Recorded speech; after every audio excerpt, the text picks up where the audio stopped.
In the dimly lit heart of Moscow, a group of bikers stormed into a crowded bar, loud, reckless, and looking for trouble. Among the patrons sat a man in the corner, quiet, composed, unnoticed, but not for long. When Sergei, the gang's leader, singled him out for mockery, he assumed he was just another local. What they didn't know was that this man was a former enforcer of the Bratva, and by provoking him, they had unknowingly started a chain of events they couldn't control. The door to the Moscow bar creaked open, letting in a blast of icy wind from the snow-draped streets. Leather boots stomped onto the scuffed wooden floor as the gang of bikers filed in, their heavy jackets dripping with melted snow, steam rising from their shoulders as the heat of the bar clashed with the winter cold. Laughter echoed from their group, loud, abrasive, filling the room like they owned it. Sergei, the leader, was the first to cross the threshold, his scarred face twisted in a permanent scowl. His knuckles were raw, and the scent of cheap vodka followed him like a shadow. The other patrons, locals mostly, knew better than to meet their eyes. Conversations hushed. Bottles were clutched tighter. These were not meant to be crossed, not in a place like this, where law and consequence rarely held sway. At the back of the room, tucked into the corner where the shadows clung deepest, sat the man they shouldn't have noticed. He wore a simple black coat, the kind that didn't draw attention. His face, partially obscured by the low light, bore no visible scars, no signs of aggression. His hands were folded neatly around a half-empty glass of clear liquid, vodka, untouched for the last 20 minutes. But his eyes were sharp. He noticed everything. The flick of Sergei's head as he scanned the room, the way the gang instinctively spread out, positioning themselves with practiced care, the tension in their movements, the subtle edge in their posture. They weren't just here to drink. They were looking for something, or someone, to prove their dominance. And they were getting closer. Sergei's boots echoed as he crossed the bar, knocking over an empty stool on purpose. No one protested.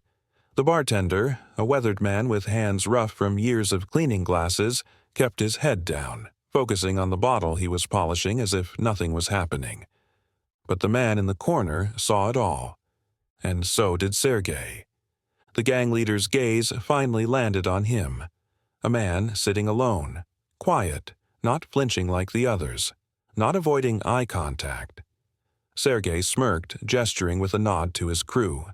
"Look at this one," he said, voice echoing louder than it needed to.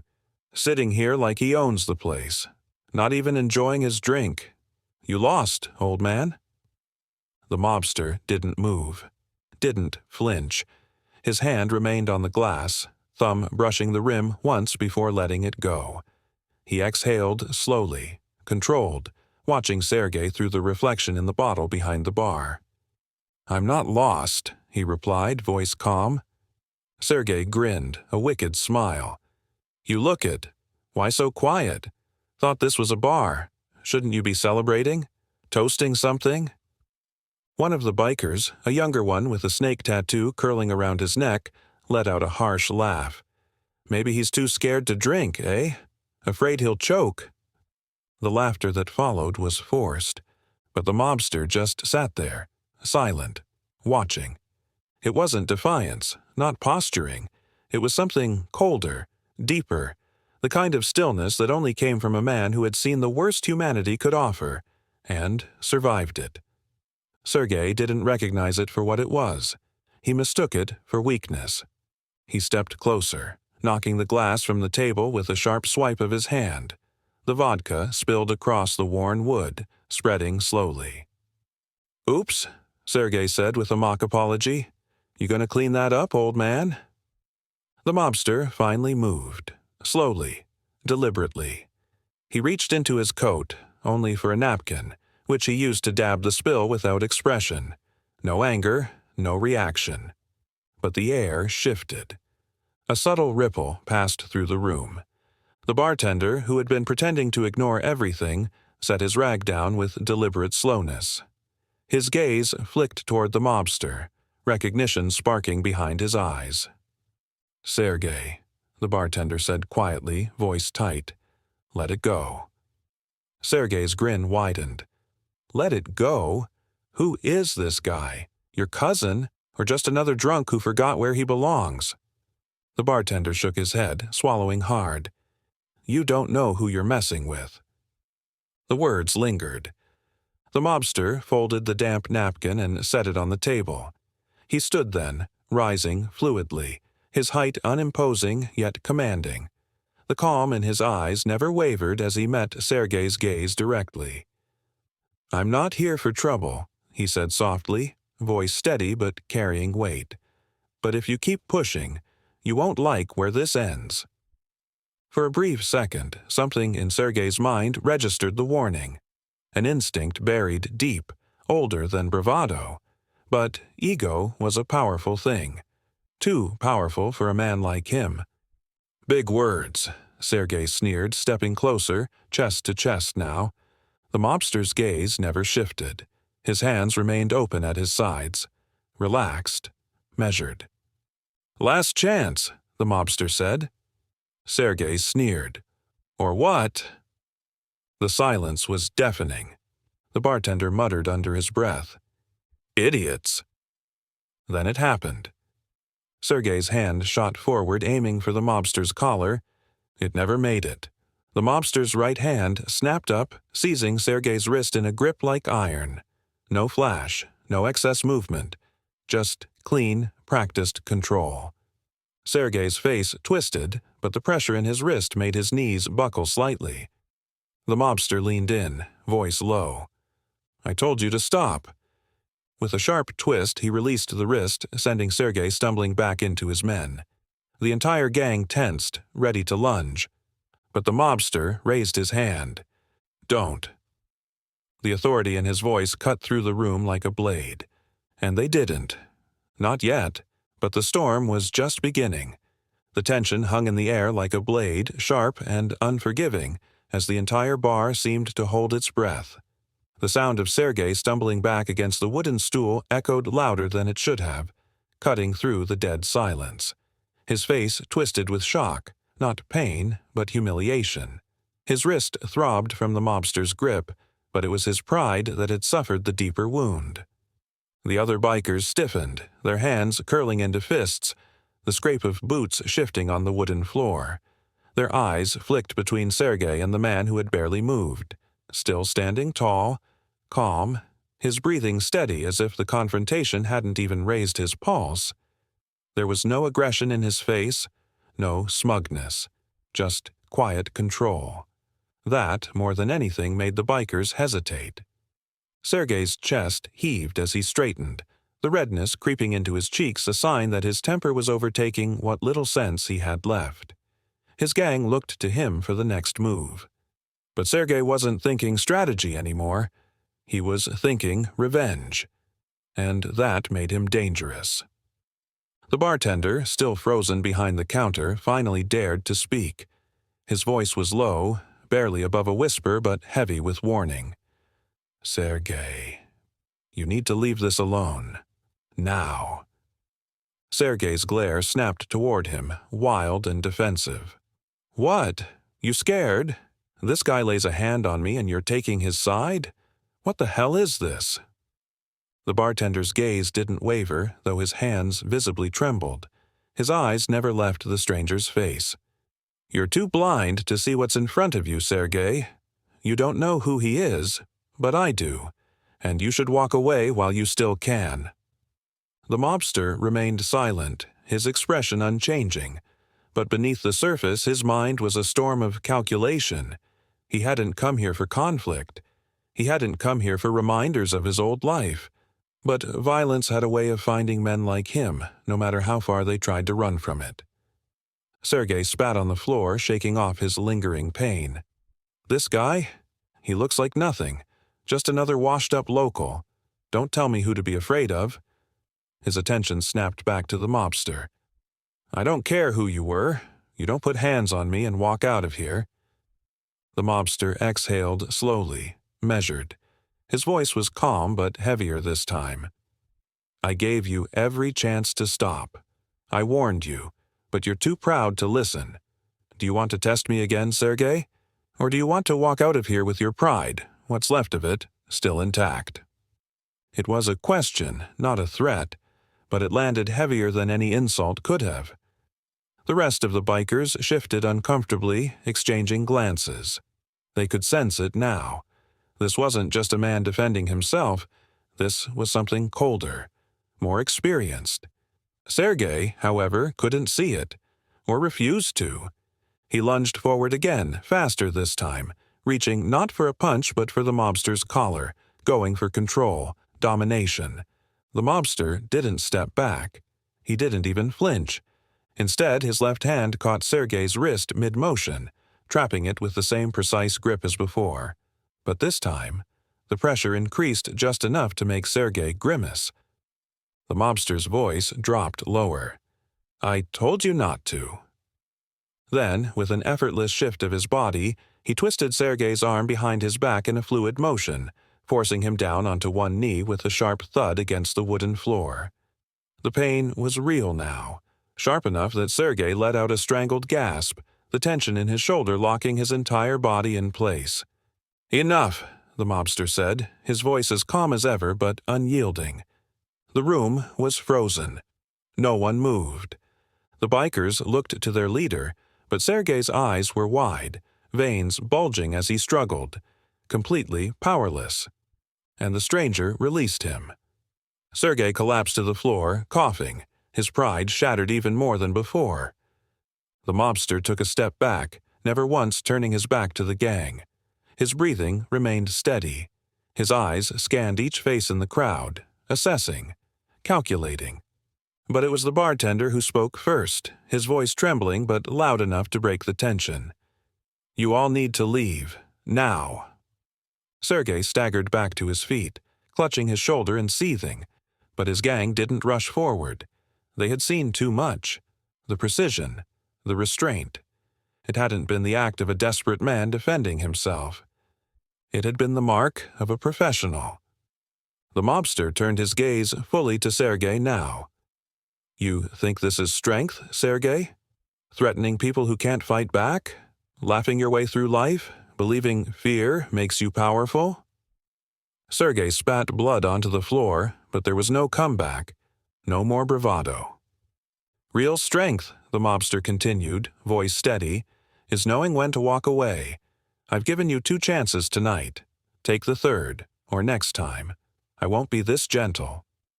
The room stayed silent, the weight of the words lingering like a physical force. Sergei's chest heaved, but the message had landed. His gang was watching him closely now, waiting for his next move. But there was nothing left to prove. Not here, not against a man who could dismantle him without effort. Finally, after a long, bitter silence, Sergei jerked his head toward the door. "Let's go." The bikers, though tense, followed his command without question, filing out one by one. The door swung closed behind them, leaving the bar in eerie silence once again. The mobster didn't sit back down. He turned to the bartender, who offered a shaky nod of gratitude. But the stranger knew this wasn't over. Sergei's kind never let things go. And the next confrontation wouldn't be so easily controlled. The heavy wooden door shut behind Sergei and his gang, the echo lingering like the final note of a bitter song. The bar remained silent long after they were gone, the tension still clinging to the air as if the walls themselves were holding their breath. No one spoke.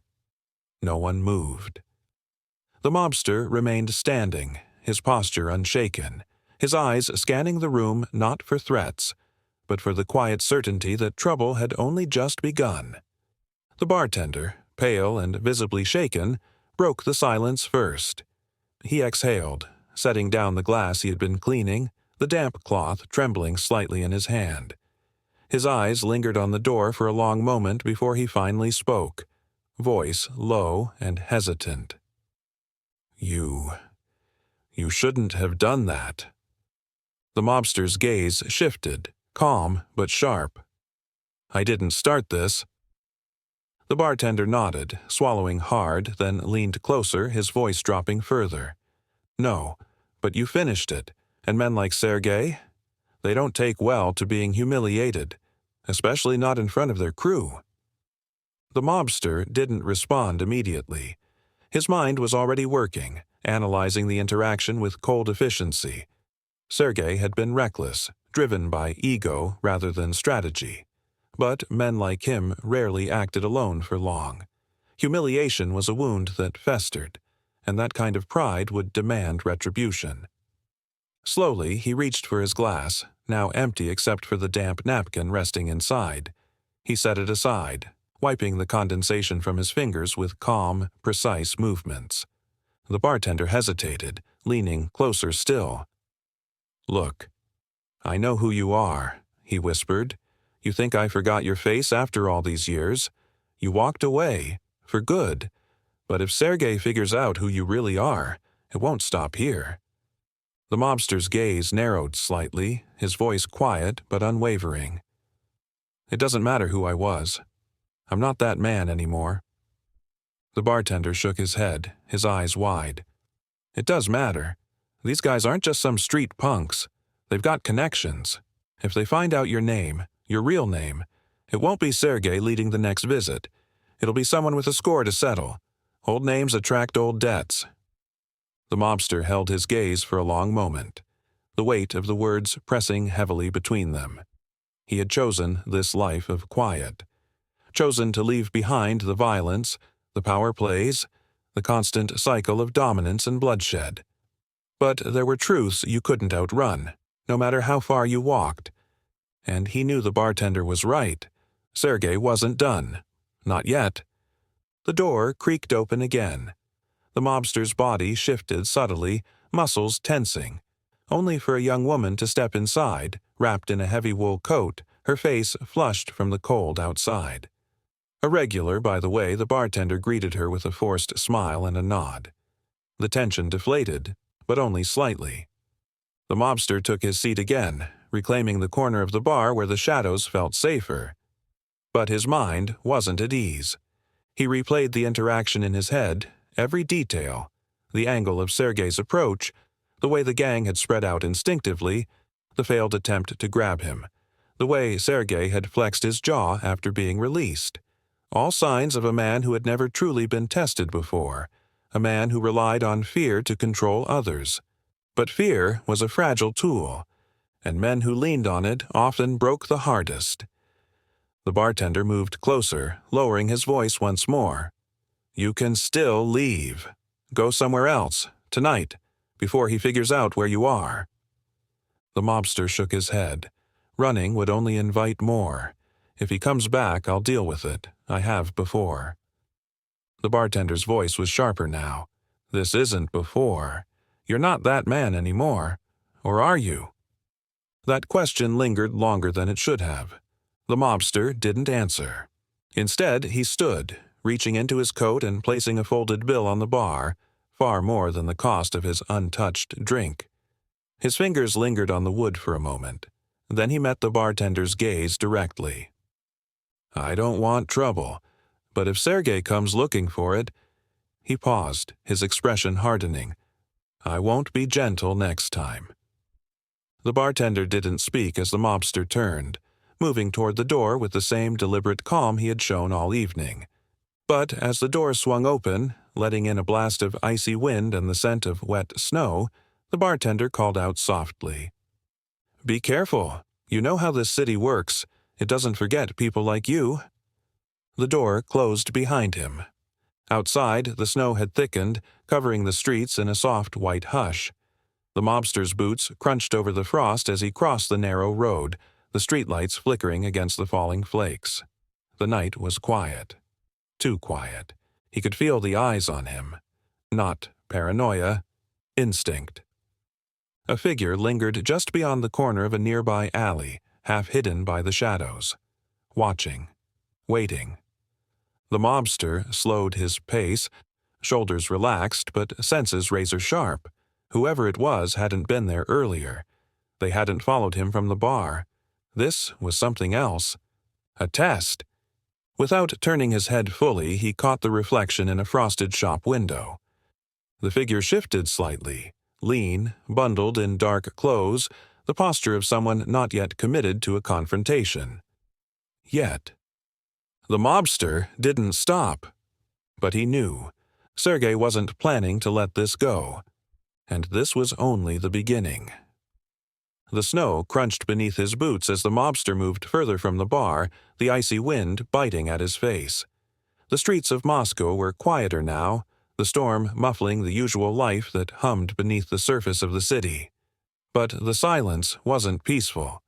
It was the kind that came before trouble, before someone made a mistake they couldn't take back.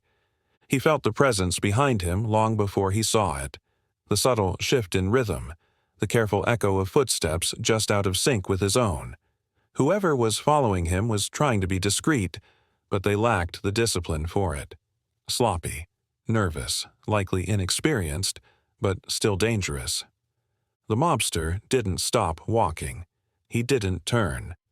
To the untrained eye he appeared calm, unaware, but his mind was already at work, measuring the angles, the distances, the potential exits if this confrontation turned violent. The weight of his coat felt heavier now, but it wasn't the cold. It was the knowledge that things were about to escalate. A sharp gust of wind howled through the alley as he passed beneath a flickering street lamp. Its pale orange light reflected weakly off the frost-covered cobblestones, the kind of forgotten corner of Moscow where no one would ask questions if violence erupted. And that was exactly why he chose to stop here. He heard it then. The change. The footsteps accelerated. The follower was making his move. The mobster's hand relaxed at his side, fingers brushing the inside of his coat, but he didn't draw a weapon. Not yet. A figure emerged from the shadows, cutting the distance fast. The kid wasn't Sergei. Too small, too cautious. A rookie sent to test him. His face was half covered by a scarf, his eyes wild but uncertain, and in his shaking hand, half hidden beneath the folds of his jacket, was a switchblade. The mobster didn't flinch. His voice remained calm, measured. "You don't want to do this?" The kid hesitated but didn't retreat. His grip tightened on the blade, knuckles pale. "Sergei says you owe him respect. Said you embarrassed him." The mobster tilted his head slightly, gaze never leaving the young man's eyes. "And you thought you'd earn his respect by ambushing a stranger in the snow." The wind howled louder, whipping snow across the narrow alley, but the words still cut through like a blade. The kid faltered, just for a heartbeat. And the mobster saw it, the crack in his resolve. He took a slow step forward, careful not to close the distance too quickly. "You don't have to do this. Go back. Tell Sergei he's had his warning. There's nothing left to prove here." The kid's jaw tightened. His grip on the blade shifted, trying to mask his hesitation with aggression. "No," he said, "to make sure you get the message." And he lunged. The blade flashed toward the mobster's ribs, but it was wild, desperate, untrained. The mobster moved in a blur, sidestepping the thrust with practiced ease, his hand snapping up like a coiled spring. He caught the boy's wrist mid-motion, twisting it sharply just enough to send the knife clattering to the ground. Before the kid could react, the mobster shifted his balance, sweeping a leg behind the attacker's knee and forcing him to the ground with a controlled thud. The fight was over in seconds. The kid lay there, panting, his face pale from the shock more than the cold. His scarf had slipped, revealing a face barely out of his teens. Too young for this kind of life. The mobster knelt, pressing a knee lightly into his chest to keep him down. His voice remained calm, but harder now. "You're not a killer. You don't belong in this life. Walk away, before it's too late." The kid blinked, chest heaving, but the defiance had faded. He nodded, trembling more from the adrenaline than the cold. The mobster released him, rising to his feet and backing away. He didn't bother retrieving the blade from the snow. The threat was gone. For now. But as he turned to leave, a voice echoed from the mouth of the alley. "So, you do have some fight left in you." The mobster's body tensed. Sergei. He stood at the alley's edge, arms crossed, flanked by two of his bikers, this time older, rougher-looking men. the kind who didn't hesitate. The kid scrambled back toward them, clutching his wrist and shaking his head in shame. Sergei's face twisted into a grin that didn't reach his eyes. "I gave you a chance to walk away, old man, but you had to play the hero." The mobster said nothing. Sergei's grin widened. "You humiliated me in front of my crew. Now I have to remind them who's in charge." The mobster shook his head slowly. "You don't understand what you're doing. This isn't a game. Walk away while you still can." Sergei's grin disappeared. His hand reached inside his jacket. The mobster's body moved on instinct. Before Sergei could draw, the mobster closed the distance in a single stride. His left hand caught Sergei's wrist mid-draw, twisting the pistol free before it could clear the holster. The weapon clattered to the ground, and in the same fluid motion the mobster delivered a precise elbow strike to Sergei's jaw, sending him sprawling into the snow. The two remaining bikers lunged, one swinging wildly, the other reaching for a chain coiled at his belt. The mobster dropped low, sweeping the legs out from the first attacker while twisting the chain from the second man's grip with a sharp twist of the wrist. In seconds, all three were on the ground, groaning, humiliated. The mobster stood tall, his breathing steady, his gaze unwavering. He didn't finish them. He had made his point. But as he turned to leave, his voice echoed over his shoulder. "This was your first mistake, Sergei. There won't be a second." And this time there wouldn't be. The snow continued to fall as the mobster walked away from the confrontation, his breath fogging in the cold air, each exhale steady despite the adrenaline coursing beneath his calm exterior. The streetlights cast long shadows across the slush-covered cobblestones, the echoes of the fight already fading behind him. Sergei and his crew wouldn't follow tonight, not after what had just happened, but he knew they weren't finished. Men like Sergei never understood the difference between power and control. To them, strength was loud, aggressive, fueled by the need to dominate. They mistook violence for authority, mistook fear for respect, and that was their weakness. The mobster moved without hurry, the snow thickening as it drifted in heavy sheets around him. His mind, however, remained sharp, alert. He replayed the confrontation in his head, analyzing every movement, every mistake Sergei had made, the sloppiness, the emotional outburst, the desperation to prove something instead of winning. It reminded him of his younger days, days when he too believed strength was measured by how many men knelt before you, not how many chose to respect you without force.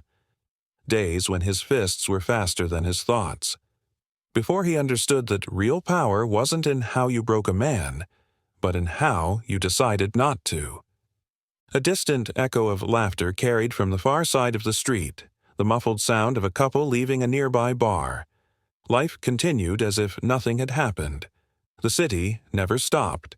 Moscow was like that. Brutal, unforgiving, yet so full of life that violence seemed like just another part of the rhythm. But tonight felt different. The cold wasn't just external. He reached the corner of a narrow alley, pausing beneath the dim glow of a broken street lamp. A single snowflake drifted down, landing on the back of his gloved hand. For a moment, he simply stared at it, the way it melted almost instantly against his skin. Fragile, temporary, so much like the illusion of control Sergei was clinging to. The sound of footsteps broke his thoughts, distant, measured, not following him directly but close enough to be deliberate. He didn't turn his head, but he knew. They were watching. Perhaps it was Sergei's men, regrouping. Perhaps it was someone else entirely. Old debts that never quite stayed buried. Moscow had a way of collecting souls who thought they could walk away. But not tonight. He exhaled, calming his pulse, forcing the tension out of his shoulders as he kept walking. The key was never to let them feel the shift. Let them think you're unaware. Keep them guessing. Because the moment they thought you were vulnerable, that was when they'd strike. The mobster continued down the narrow street, the old iron gates of his apartment building coming into view. The dim glow of a single lantern hung above the entrance, casting pale light onto the frost-covered steps. Quiet, isolated, just the way he preferred it. Yet, as he approached the door, something felt off.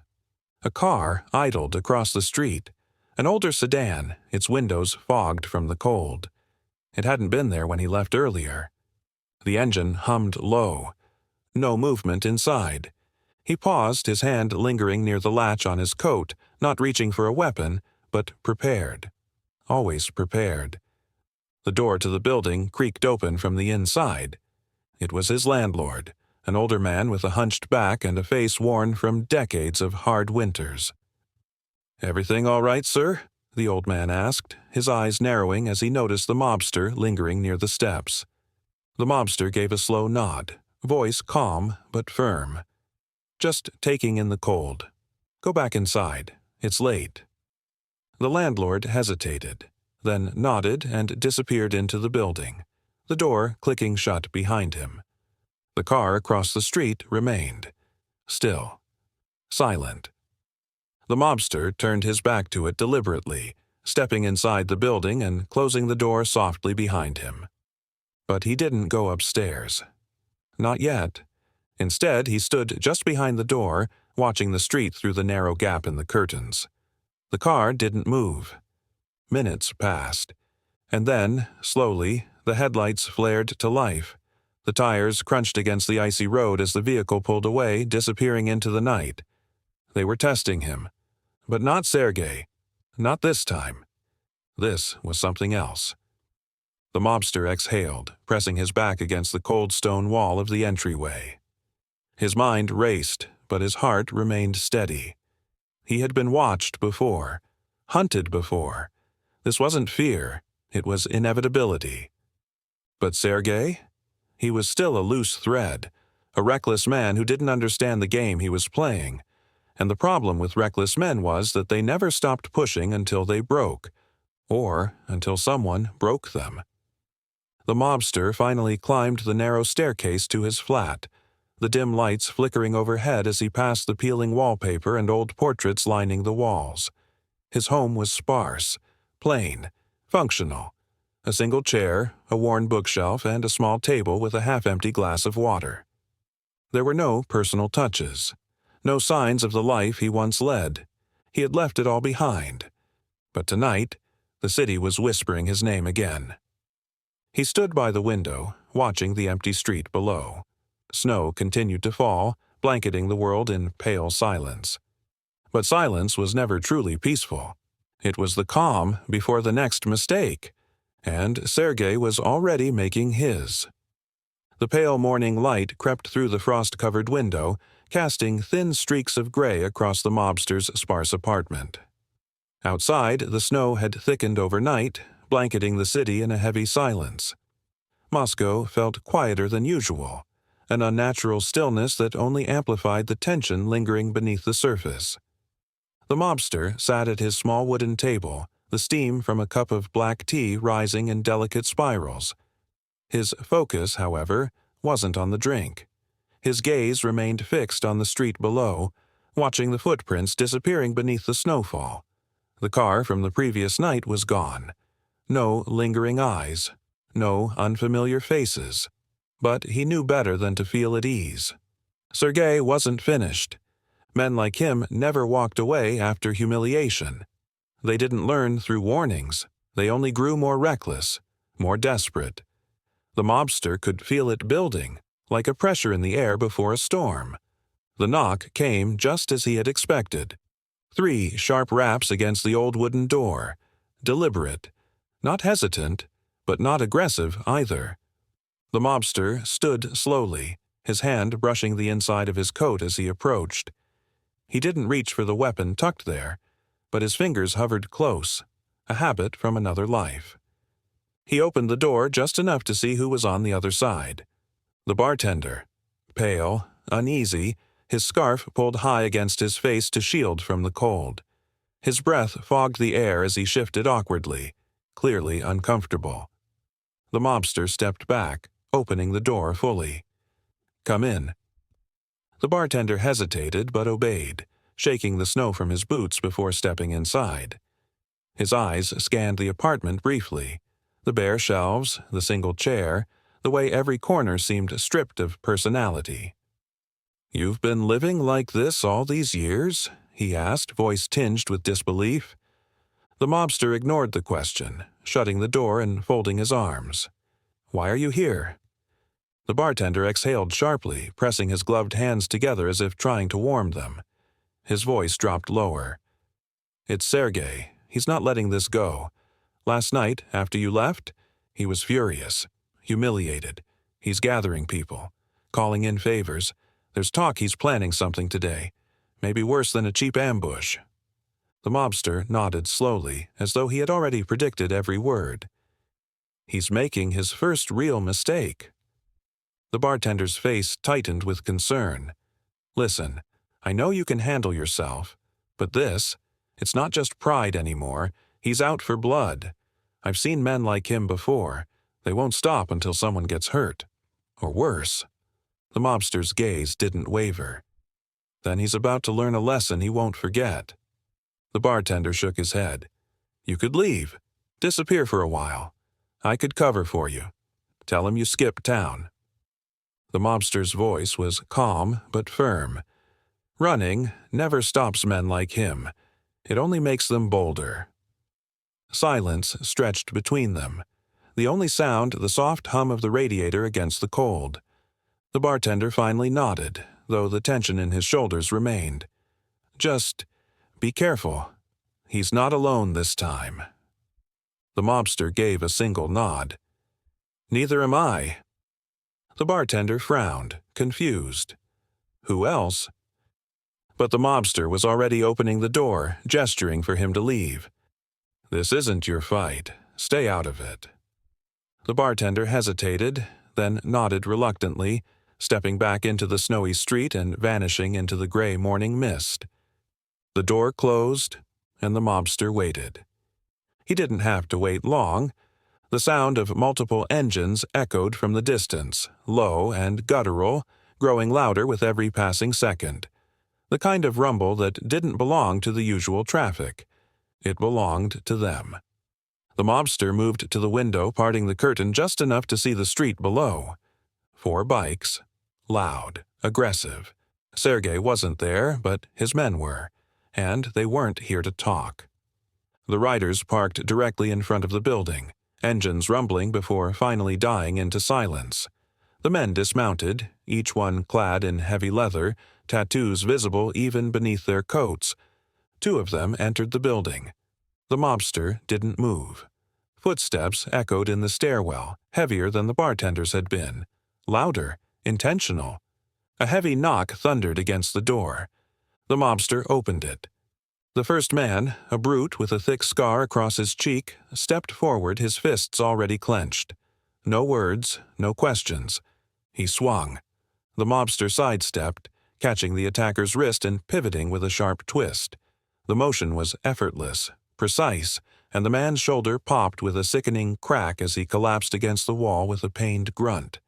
The second man charged without hesitation, reaching for something inside his jacket. The mobster didn't wait. His elbow struck the man's arm mid-draw, sending a small blade clattering to the floor. A follow-up strike to the chest sent the biker staggering back, gasping for breath as he crumpled beside his partner. Both were down, breathing, but broken.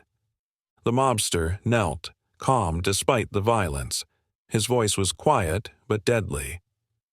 "You're lucky I'm feeling merciful today. Deliver a message to Sergei. This was his first strike. There won't be a second." He let them go. Not out of mercy, but because Sergei needed to understand something. This fight wasn't about fists. It was about control, and he was already losing it. The snow had stopped falling by the time Sergei's men stumbled back into the biker's underground bar, bruised, humiliated, and broken. The dimly lit room, once filled with loud laughter and the clinking of glasses, fell silent the moment they entered. Blood stained one man's sleeve, while the other cradled his dislocated shoulder, wincing with every breath. Eyes from every corner of the room followed their movements, silent, judging. Sergei sat at the back, perched on a torn leather couch, his jaw tightening the moment he saw them return in disgrace. A half-empty bottle of vodka rested on the table beside him, a flickering cigarette burning low between his fingers. His face, scarred and weathered, twisted in disbelief as the men approached, heads bowed like dogs returning home after a beating. No one spoke.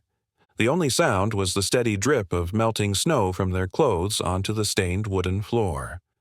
Sergei's voice finally cut through the silence, low and dangerous. "What happened?"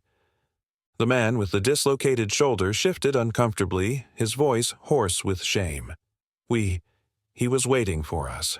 Took us down, fast. I tried to draw, but—" "You tried?" Sergei's voice rose, sharp enough to make the men flinch. "I sent you there to send a message, and you came back like this?"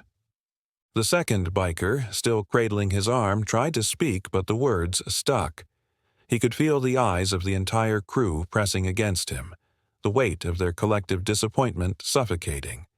Sergei's face darkened, his lips pressing into a hard line as he stood, the worn leather of his jacket creaking with the movement. "You were supposed to break him," Sergei hissed, voice dripping with fury. "Make him regret humiliating me. Instead, you got yourselves folded like chairs and came crawling back?" The dislocated man tried to defend himself, voice shaking. He's not normal, Sergei. He didn't just fight us. It was like he knew what we were going to do before we did it. Every move. He said to tell you this was your first strike, that there wouldn't be a second." The words hung heavy in the air. A sharp crack echoed through the bar as Sergei slammed his fist into the table, the bottle of vodka toppling and shattering on impact. Glass scattered across the floor, the alcohol soaking into the wood as a few bikers shifted uneasily but dared not speak.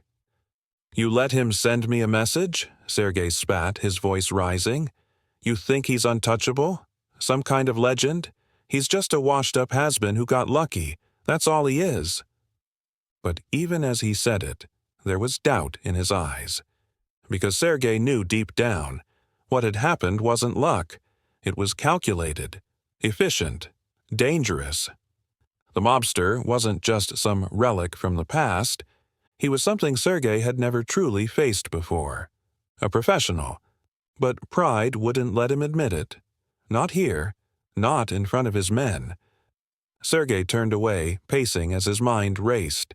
His crew was watching, waiting. And if there was one thing he couldn't afford, it was looking weak again. He had built his power on fear, dominance, and appearances. If he let this stand, cracks would begin to show. The silence was unbearable. Finally, Sergei spun back, his voice ice-cold. "You think he's clever? You think he's a ghost? Fine. Then we stop playing games." He reached into his jacket, pulling out his phone with a single tap before pressing it to his ear. The room tensed as Sergei spoke, his voice shifting into a quiet, deadly calm. "I need you to find out everything about this man. His name, his history, his weaknesses. Everyone has one." A pause. "And if he doesn't, then we make one." The call ended with a sharp click. Sergei's gaze returned to his men, steel-hard and unrelenting. "You brought shame to this club tonight, but you'll have your chance to fix it. Because when we find out who he is, when we learn where he bleeds, he'll wish he never walked into that bar."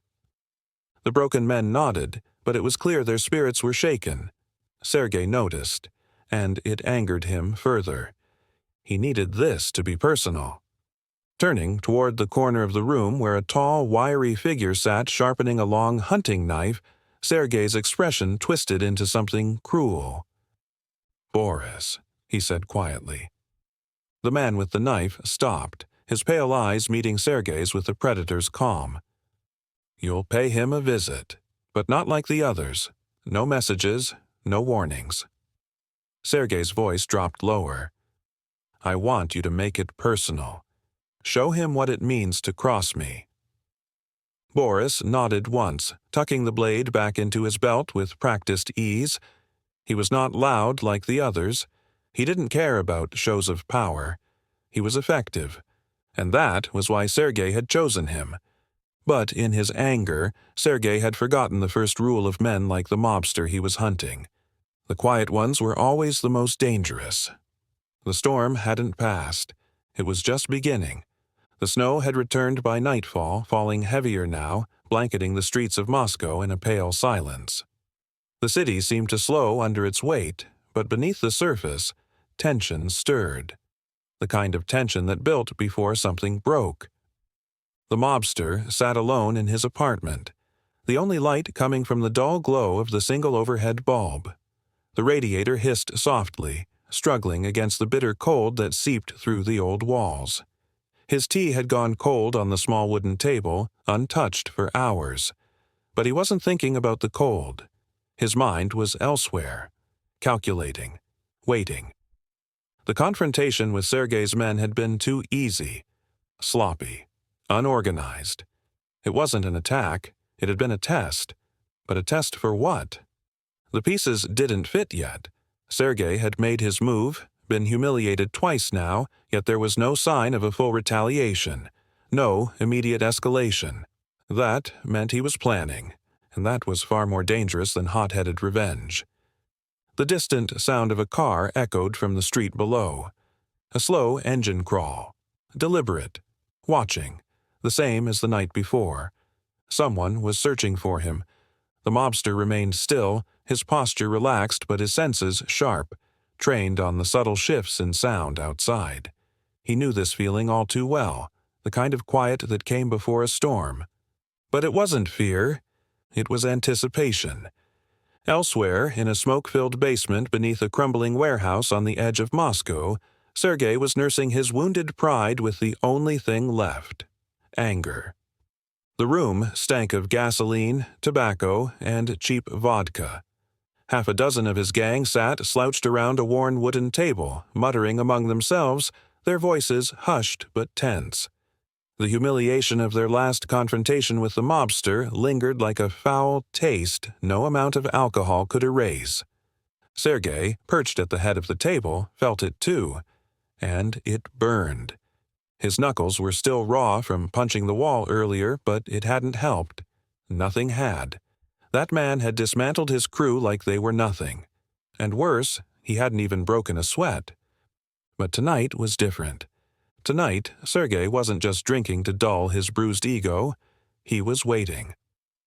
A knock echoed through the metal door. The bikers stiffened, some instinctively reaching for weapons, but Sergei raised a hand, silencing them. The door creaked open, revealing a tall, gaunt figure wrapped in a long black coat dusted with snow. His face was pale, sharp, and cold as the winter outside. His eyes, however, were far more chilling, calm, assessing, like a predator who had no need to prove himself. Boris, the kind of man who didn't speak unless there was something worth saying. Sergei gestured for him to enter, the tension in the room thick enough to choke on. Boris didn't sit. He stood just inside the doorway, silent as ever, waiting. Sergei downed the last of his vodka and slammed the glass on the table hard enough to make his men flinch.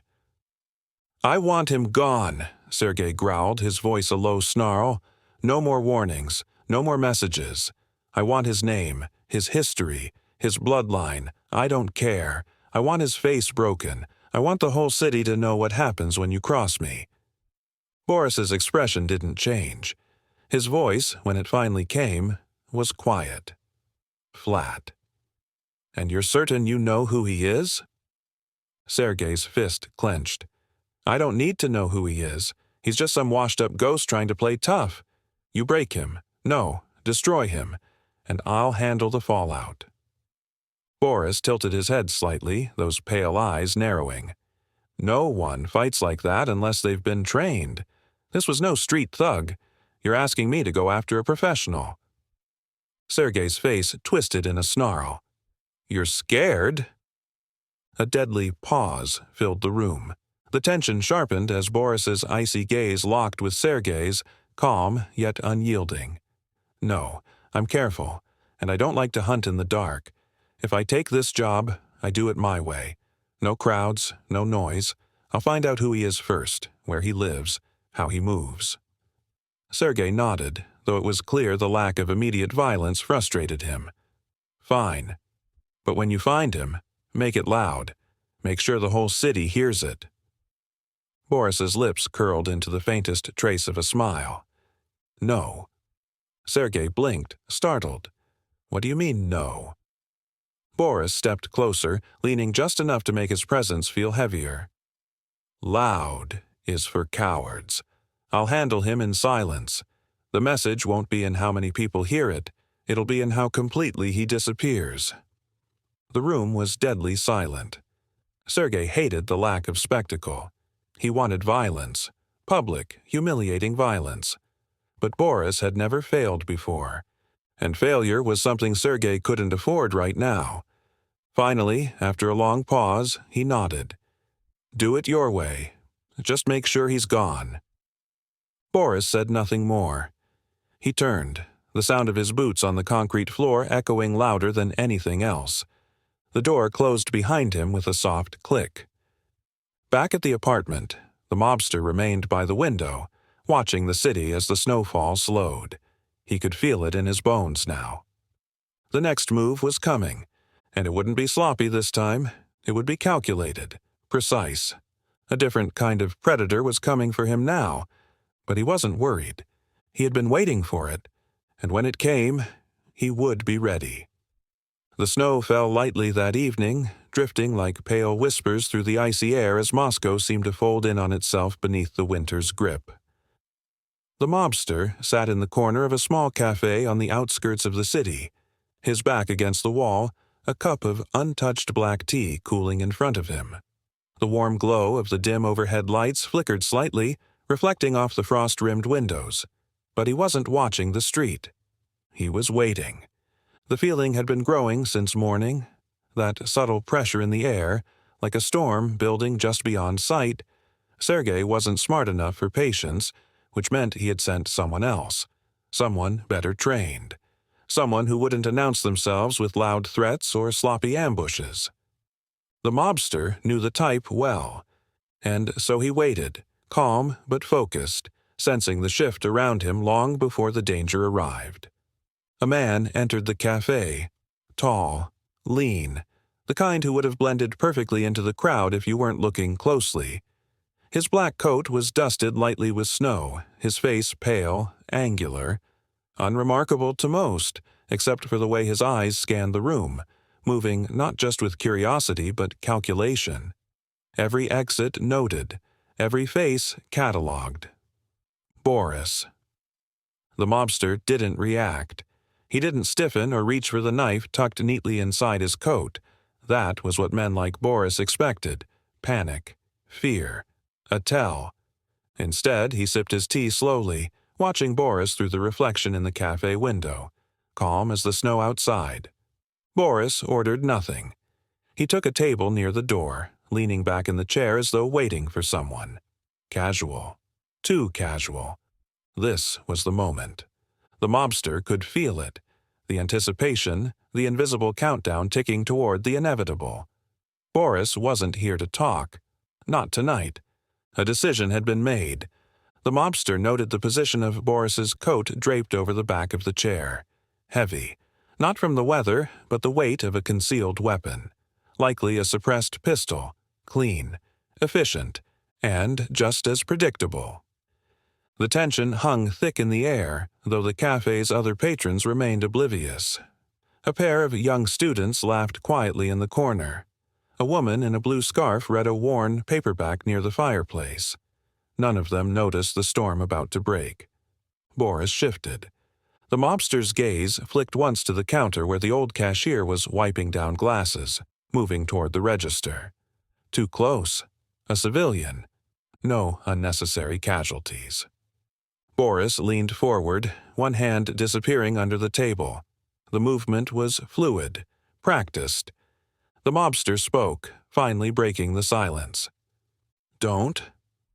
The word cut through the quiet hum of the cafe like a blade. Boris froze, the tension rippling through his frame. For a long moment, nothing moved. The snowfall outside seemed to slow, the sound of the clock ticking above the bar the only thing filling the void between them. Then, carefully, Boris's hand returned to the table, empty. The mobster continued, voice calm but sharpened. "You're better than this, Boris. Sergei's made you sloppy. He didn't send you to kill me. He sent you to send a message. But you already know this won't end with words."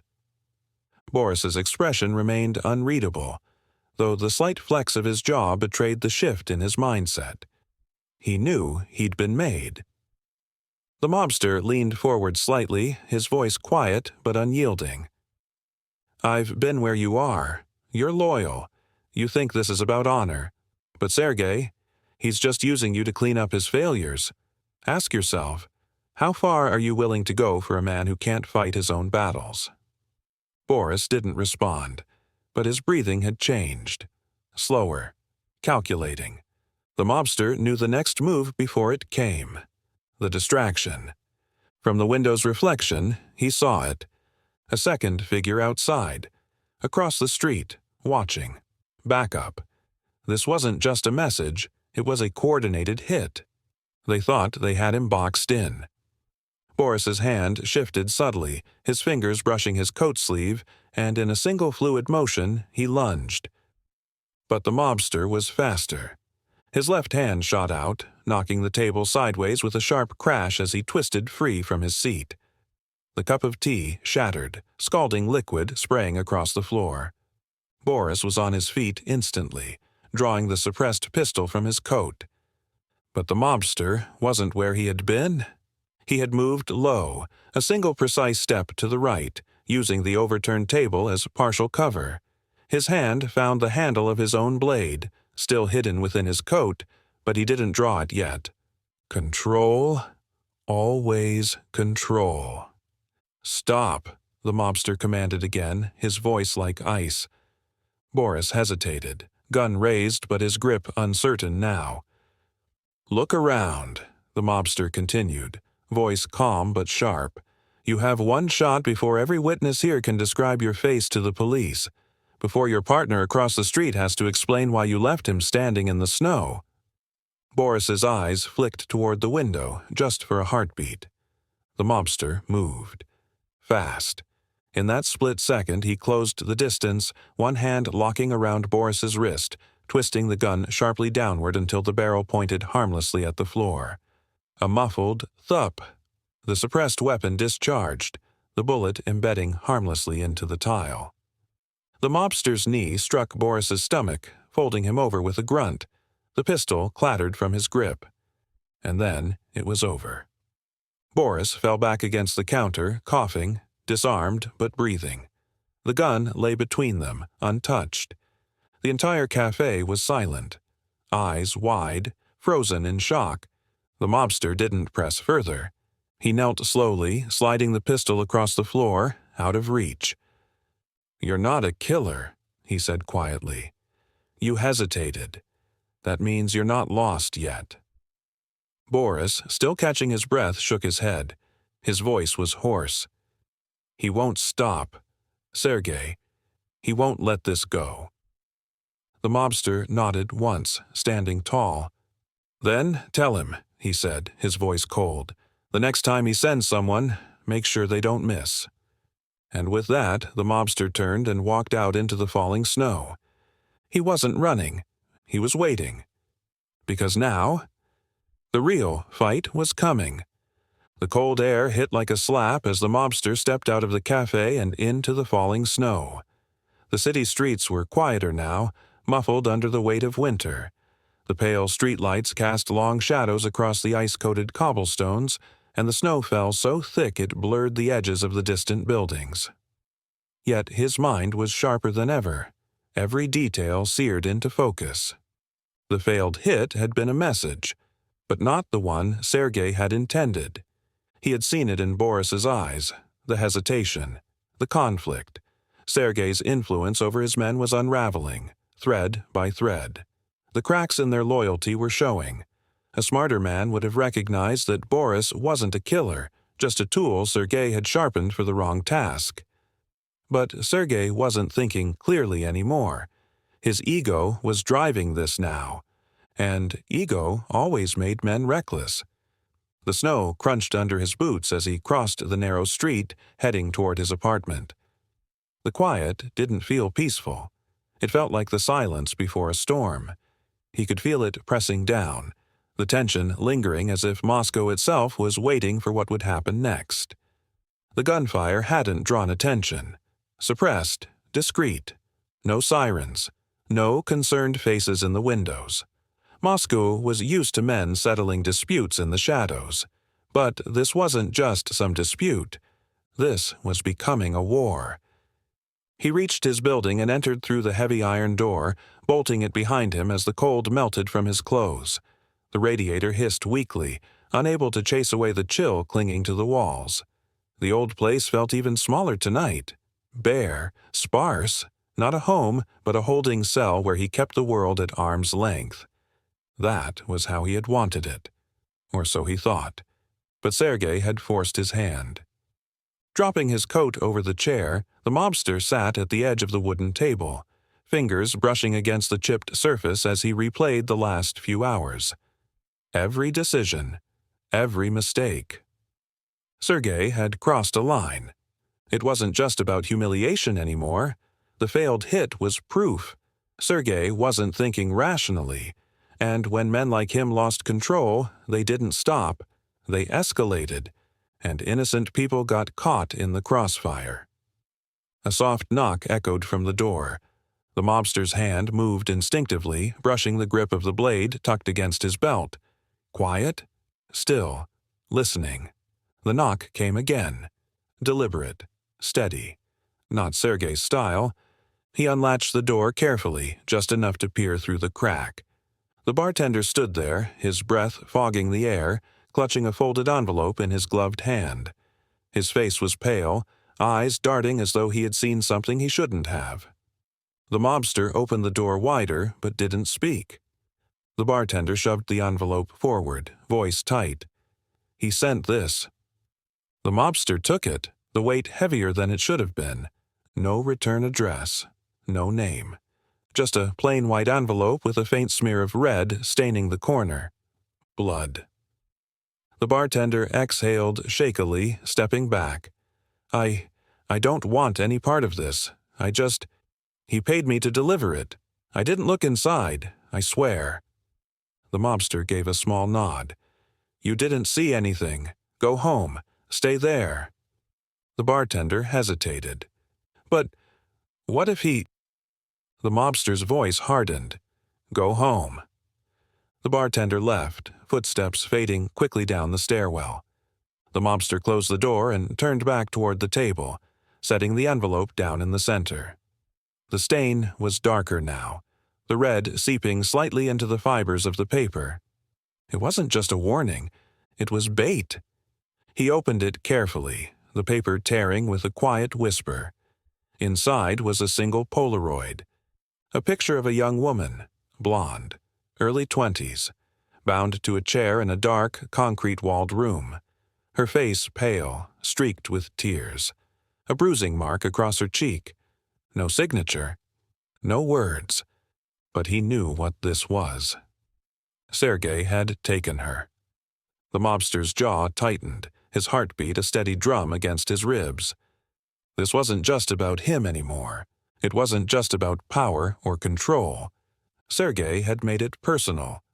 And now, there was no room left for restraint. The rules had changed. He folded the Polaroid carefully, slipping it back into the envelope as his mind shifted, calculating. Sergei thought this would force his hand, that he would charge blindly, emotional, desperate to save the girl. But Sergei didn't understand him. Emotion wasn't weakness. It was fuel. And now, the storm was coming. The snow had slowed by midnight, but the cold lingered, sharp as a blade, pressing against the old stone walls of Moscow. The city's endless heartbeat remained muted beneath the winter hush. Footsteps softened, voices distant, headlights pale through the frost-coated windows. But within the mobster's apartment, the silence felt heavier. The Polaroid sat on the table, its presence a quiet accusation. The girl's face, pale, bruised, afraid, was burned into his mind now. Sergei had crossed a line that could never be undone. This wasn't power. This wasn't strength. It was desperation, and desperate men were dangerous. The mobster stood by the window, gazing out into the snow-covered street below. The street lamp flickered, a weak pulse in the fog, illuminating the parked car across from his building. Empty now, but it hadn't been earlier. Someone had been watching. He knew what this was. Sergei wasn't challenging him anymore. He was provoking him, testing how far he could be pushed before breaking, but Sergei didn't understand what kind of man he was dealing with. The mobster hadn't broken, not during his years as an enforcer for the Bratva, not in the blood-soaked alleys of Chechnya where loyalty was as fleeting as life itself, and he wouldn't break now. But that didn't mean he wasn't affected. He could feel it, the pulse of something darker, colder, stirring beneath the calm exterior he had crafted so carefully over the years. The part of himself he had buried, controlled, suppressed. That side of him, the one Sergei was trying to awaken, was still there. And tonight, it felt closer to the surface than it had in a long, long time. The mobster exhaled slowly, returning to the table. He retrieved the Polaroid, holding it between his fingers for a moment longer before tucking it into the inside pocket of his coat. It wasn't time for reckless action. Not yet. There were steps to take first. Sergei wasn't as clever as he thought. Men who acted out of ego rarely were, and there was always a trail, always someone who knew too much. It was time to find that trail. The old club was buried beneath the city's surface, hidden behind a metal door that hadn't seen daylight in decades. It wasn't the kind of place you found by accident. It was where whispers gathered, where debts were negotiated, where old shadows came to life. The mobster knew it well. Too well. The bouncer at the door recognized him immediately, stiffening as the mobster approached. No words were exchanged. The door opened without a challenge. Inside, the air was thick with cigarette smoke and the low hum of conversation, broken only by the occasional clink of glass. The scent of stale vodka mingled with sweat and damp stone. Dim light bulbs flickered overhead, casting pale, sickly light over the gathered crowd. And at the center of it all, seated in the corner like a spider at the heart of its web, was Arkady. The years hadn't been kind to him. His hair had thinned, his once powerful frame now softened, yet his eyes, the pale, calculating eyes of a survivor, remained as sharp as ever. Arkady saw him approaching and set down his glass with deliberate care, his lips curling into a thin smile. "Well, well, the ghost returns. I heard whispers, but I didn't believe them. Thought you were done with this life." The mobster didn't sit. Not yet.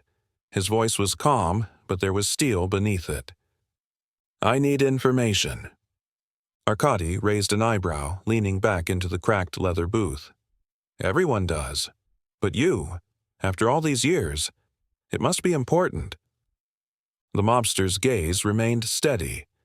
"Sergei, he's taken a girl. I need to know where." Arkady's smile faded. The room felt colder. "Sergei.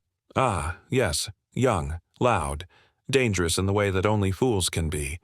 He paused, swirling his drink. "But I heard he already tried to handle you once, and failed. So why escalate?" The mobster didn't blink. Ego. Fear. He's losing control of his crew. He thinks this will break me. It won't. Arkady studied him for a long moment, then exhaled. "You haven't changed. Not really." He leaned closer, his voice lowering. "But you know how this works.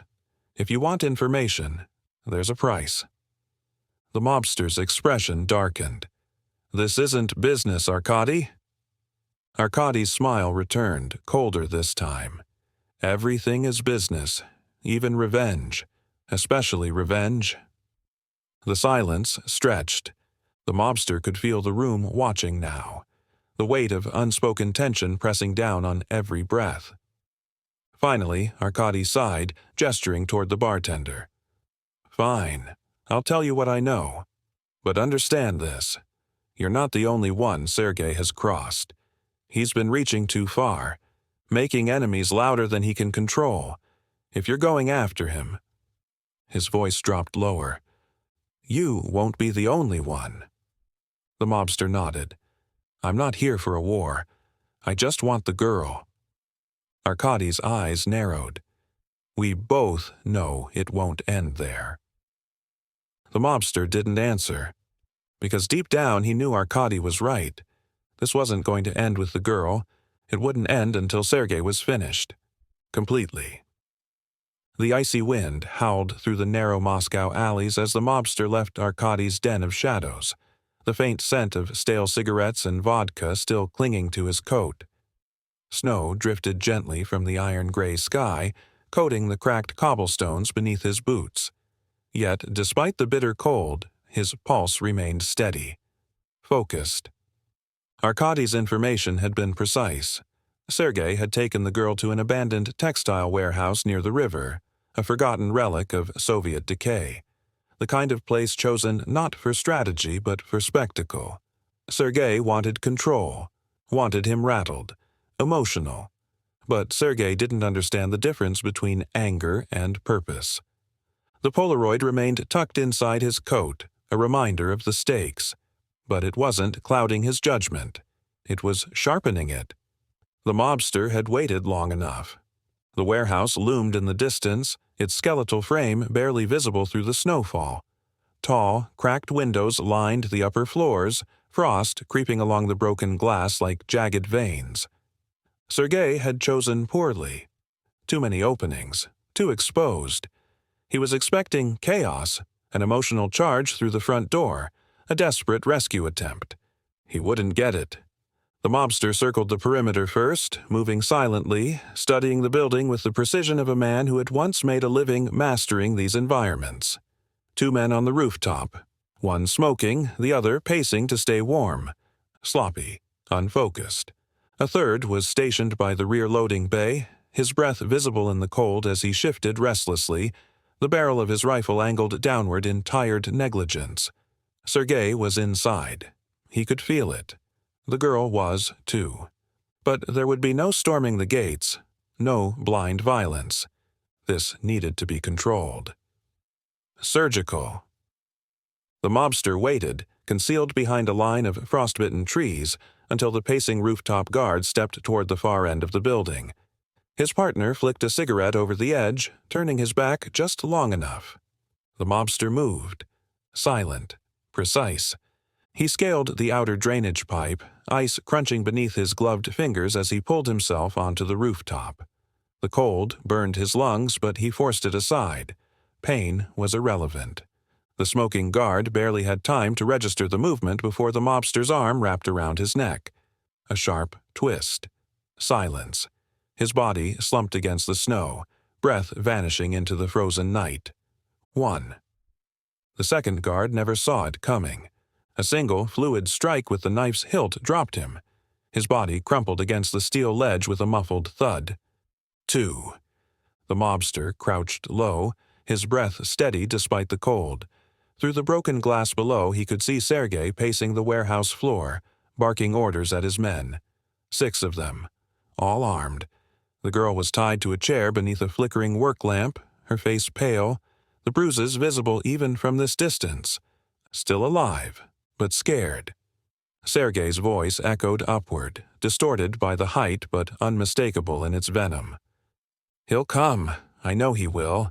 And when he does, he won't be walking out of here." Arrogant, predictable. The mobster worked quickly, unscrewing the rooftop vent with practiced efficiency. Snow drifted through the open slats as he lowered himself inside, landing on the metal catwalk with barely a sound. The girl's shallow breathing was audible now, ragged, panicked. Sergei hadn't noticed. Not yet, but the man closest to the stairs had. The guard raised his head, squinting toward the shadows along the catwalk, his hand shifting toward his belt. Too late. The mobster dropped behind him, wrapping an arm around his neck, pressing his body weight forward until the man's struggling ceased. 3. Below, Sergei froze mid-sentence. "Who's up there?" he snapped, drawing a pistol from his waistband. His eyes scanned the darkness, pupils narrowed, adrenaline rising. The mobster answered by killing the lights. The entire warehouse plunged into darkness, a single heartbeat of silence, and then chaos. The first gunshot echoed, wild and uncontrolled, the muzzle flash briefly illuminating Sergei's contorted face. "Spread out! Find him!" The mobster didn't move. He waited, letting the noise work against them. The second guard near the loading bay door fired blindly, the shot ricocheting off the steel beams. Amateurs. The mobster descended silently, moving along the far wall where the shadows swallowed him whole. He reached the first man just as the guard fumbled to reload. A single strike. Knife to the leg. Crippling, not killing. The guard dropped, screaming. 4. The others spun toward the sound, panicked, firing wildly in all directions. But he wasn't there anymore. He had already crossed to the other side of the room. The mobster moved like a phantom. Precision, economy, no wasted movement. His blade found the second man's shoulder, forcing him to drop his weapon. A sharp blow to the temple ended it. 5. Sergei's voice cracked through the chaos. "Stop shooting! Spread out!" Too late. The mobster was already behind the next. 6. Now only Sergei remained. The silence returned. Sergei stood alone now, chest heaving, the pistol trembling slightly in his hand as he scanned the shadows. The mobster's voice finally broke the quiet. "You had your chance, Sergei." Sergei spun, firing wildly into the darkness. The shot went wide. The mobster stepped from the shadows, calm, deliberate, unarmed. Sergei's hand shook as he tried to steady the weapon, but his grip was failing. This wasn't how." The mobster shook his head, voice steady. "You thought taking the girl would break me, that it would make me reckless." He stepped closer. "But I'm not like you, Sergei. I don't lose control." Closer. Sergei fired again. The mobster deflected the shot with his arm, the bullet grazing but not stopping him. He seized Sergei's wrist, twisting sharply until the pistol clattered to the floor. Sergei stumbled back, wide-eyed, defenseless. "Please," he stammered. It was just—" The mobster grabbed him by the collar, voice like iron. "No more excuses, no more threats. This ends tonight." The final blow was swift, precise. Sergei collapsed, gasping, alive but broken, and with that, the storm ended. The snow came heavier by morning, blanketing Moscow in a pale silence as the city stirred awake. But inside the dimly lit warehouse, the echoes of the night before still lingered. Shadows on the cracked concrete walls, the faint scent of gunpowder mingling with the cold air. Sergei lay slumped against the steel support beam, his face pale, his breathing ragged. The bruises across his jaw were already deepening into shades of purple and blue. His hands trembled as he tried to press his weight against the beam to stand, but his legs refused to cooperate. He had lost. Badly. The mobster had left him there, not out of mercy but as a message. Alive but broken. Humiliated again. The others were gone. The few men Sergei had left, knocked unconscious, stripped of their weapons, left breathing but shattered like their leader. And the girl. The girl was safe. Sergei's lip curled in disgust as he thought of it. The image seared into his mind. The way the mobster had untied her, helped her stand, speaking to her with calmness instead of force. The way he had dismantled Sergei's entire plan without ever fully losing control. The rage inside him burned hotter than the pain. This wasn't over. Couldn't be over. His breathing came faster as he clenched his fists, ignoring the ache in his ribs. The sting of humiliation cut deeper than any physical wound. He had built his entire reputation on fear, on never being questioned, never being challenged. And now, twice, this man had not only defied him but humiliated him in front of his own men. And worse, he had spared him, like he wasn't even worth finishing off. That, more than the pain, twisted inside Sergei's chest like a knife. He forced himself to stand, ignoring the dizziness, leaning heavily on the steel beam for support. The silence around him was deafening. The few remaining gang members stirred slowly in the aftermath, their bruises visible, their morale shattered. Sergei's bloodshot eyes swept over the wreckage. No one looked at him. Not directly. Cowards. His voice came rough, jagged. Get up. One of the men, a wiry figure with a busted lip, shifted uneasily. Sergei. He was too fast. We didn't. I said get up, Sergei roared, the sound echoing through the empty space. The men scrambled to their feet, clutching their injuries but obeying. Not out of respect anymore, out of obligation. Fear. And Sergei knew it. It wasn't enough. Not anymore.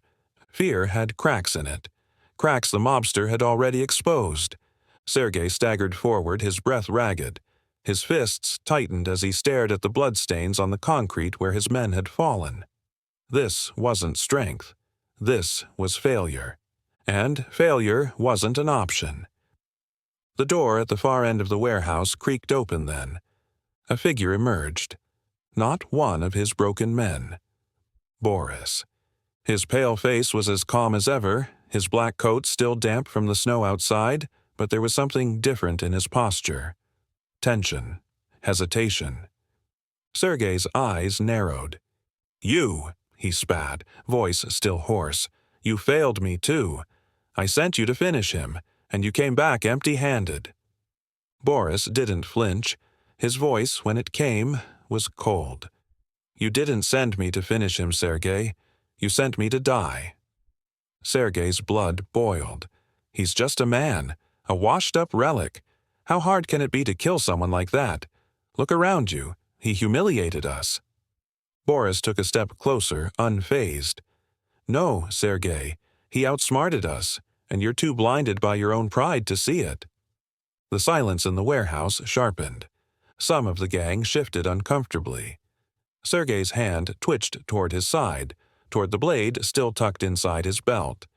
But Boris didn't stop. He's not fighting for pride, not like you. He's fighting because you dragged someone innocent into this, because you turned a personal failure into a public spectacle. His voice lowered. You're making mistakes, big ones. Sergei's jaw tightened. Mistakes? You think this is my fault? You think he just gets to walk away after making us look like cowards? After what he did to us? To me? Boris shook his head slowly. No, Sergei. He won't walk away. But the more reckless you get, the more you're making sure you won't either. Sergei's hand snapped to the knife in his belt. Don't lecture me, Boris. I built this crew. I made you. Don't think for a second you're above me. Boris held his ground, voice unwavering. I never said I was. But I'll tell you this. If you keep letting your rage control you, you won't have a crew left to command. The words hit harder than the mobster's fists ever had. Sergei's grip loosened on the blade, his hand trembling. He knew it was true. He could feel it in the way the others were watching now. Quiet, expectant, waiting to see which version of Sergei they were following. The leader, or the failure. Slowly, Sergei released his grip on the knife. His voice dropped, cold and lethal. Then tell me, how do we end this? Boris's eyes narrowed. Simple. You stop playing games. No more hired hands, no more messages. You face him yourself, one-on-one. No weapons, no excuses. Sergei's lips curled into a bitter smile. Face him? And what, shake hands after he breaks my nose again? Boris shook his head. No. You fight him. Like men. And when he's broken, when he's the one on his knees, then you make him pay. Sergei exhaled sharply. and for the first time since that night at the bar, he felt like he was in control again. The bitter wind clawed through the Moscow night as Sergei stared out over the frozen river from the crumbling balcony of his hideout. The cold bit deep, gnawing at the edges of his skin, but it was nothing compared to the burning rage inside him. The anger hadn't dimmed since Boris's words echoed in his mind. You fight him, like men, and when he's broken, then you make him pay. Sergei's fists clenched against the icy stone ledge, the frost crackling under his grip. Humiliation still burned in his chest. That damn mobster had torn through his men, embarrassed him, dismantled his entire image of power. And yet, here he was, still breathing, still unpunished. But tonight, that would change. Behind him, the warehouse remained dimly lit, the pale glow of the single overhead bulb flickering against the damp concrete walls. Most of his crew had gone quiet since the last encounter, their confidence shattered, their loyalty hanging by a thread. Only Boris remained, calm as ever, sharpening a blade at the workbench. The metallic sound echoed in the cold, steady and deliberate. Sergei finally turned, the fog of his breath swirling in the freezing air. You think he'll come? Boris didn't glance up, his focus fixed on the slow drag of the whetstone across steel. He'll come. Sergei paced, each step echoing through the hollow space. His mind raced, but the uncertainty lingered, gnawing at him in ways he couldn't explain. The mobster wasn't like the others he'd faced. He didn't fight for pride. He didn't bluff. He moved with purpose, with restraint, like a man who had long ago made peace with violence. But tonight, Sergei wasn't leaving room for restraint. The message had been sent. The girl freed. But the Polaroid was never just bait. It had been a line drawn in the snow. No negotiations, no warnings. It would end here. Sergei paused by the door, his voice rough. If he dies tonight, they'll forget the rest, won't they? The bar, the failures, the way he made me look. Boris finally lifted his eyes, their pale depths as cold as the frost outside. Only if you finish it, completely. No loose ends, no mercy. Sergei nodded, jaw tight. The waiting was unbearable. The mobster had been watching for an hour. Perched in the shadows of the adjacent rooftop, his body blended into the frozen steel and snow. His breath remained slow, controlled, barely visible in the frigid air. Below him, the dim light leaking from the warehouse pulsed faintly, enough to reveal Sergei's pacing figure near the balcony window. The waiting didn't bother him. He had learned patience the hard way. But tonight was different. Sergei had crossed every line. The staged photo, the threats, the girl. This wasn't a lesson anymore. It was a consequence. The mobster's eyes tracked movement near the entrance. 2 guards, poorly positioned, their attention drifting more toward the cold than the task. Amateurs, not a real threat. But Boris. Boris was still inside. The mobster knew it without seeing him. He could feel the tension in the air, the undercurrent of calculated danger lurking behind Sergei's bravado. It was Boris who had shifted the balance. Sergei might have been reckless, but Boris was precise, the kind of man who wouldn't hesitate if ordered to kill. And yet, even now, the mobster sensed hesitation. They were waiting for him, expecting him to charge. They didn't understand. He wasn't a man who fought when provoked. He was a man who chose his moments. And tonight the moment had arrived. Sergei was mid-step when the lights cut out. The entire warehouse plunged into darkness. What the hell? The single bulb overhead sputtered, flickered, then died completely. The guards shifted near the door, startled. Boris froze at the workbench, his blade half-sharpened, eyes narrowing toward the shadows. The mobster was already inside. A sound. Soft, deliberate. The crunch of snow just beyond the loading bay. Sergei's voice broke the silence, but it cracked slightly this time. Show yourself. No more games. Silence. then a whisper, barely loud enough to be heard. "Sergei." The voice wasn't raised. It wasn't a shout. It was calm, measured. Sergei spun toward the darkness, pistol drawn, his finger trembling slightly against the trigger. "Come out." A figure emerged, not from the entrance, from above. The mobster dropped silently from the catwalk, landing behind the first guard before he could react. A single, precise strike, knuckles driving into the pressure point beneath the ear, and the man collapsed soundlessly. The second guard turned, eyes wide. The mobster stepped into the light just enough for his face to be seen. Not angry, not emotional, just calm. "I warned you," he said softly. Sergei snarled, raising the gun. The mobster moved faster, a blur of motion closing the distance before Sergei could fire. His hand seized the pistol, twisting it sharply, forcing Sergei's wrist down as the shot fired wide, the bullet sparking harmlessly off the concrete wall. The mobster didn't hesitate. A sharp elbow strike, direct to Sergei's temple. The gun fell. Sergei staggered, but he wasn't out yet. He roared, swinging wildly, but the mobster slipped the punch, sidestepping with cold precision before delivering a brutal knee to the ribs. Sergei hit the floor with a gasp, coughing, but still defiant. Still clinging to control he no longer had. The mobster knelt, voice quiet but lethal. "You used her to draw me out. You could have let this end.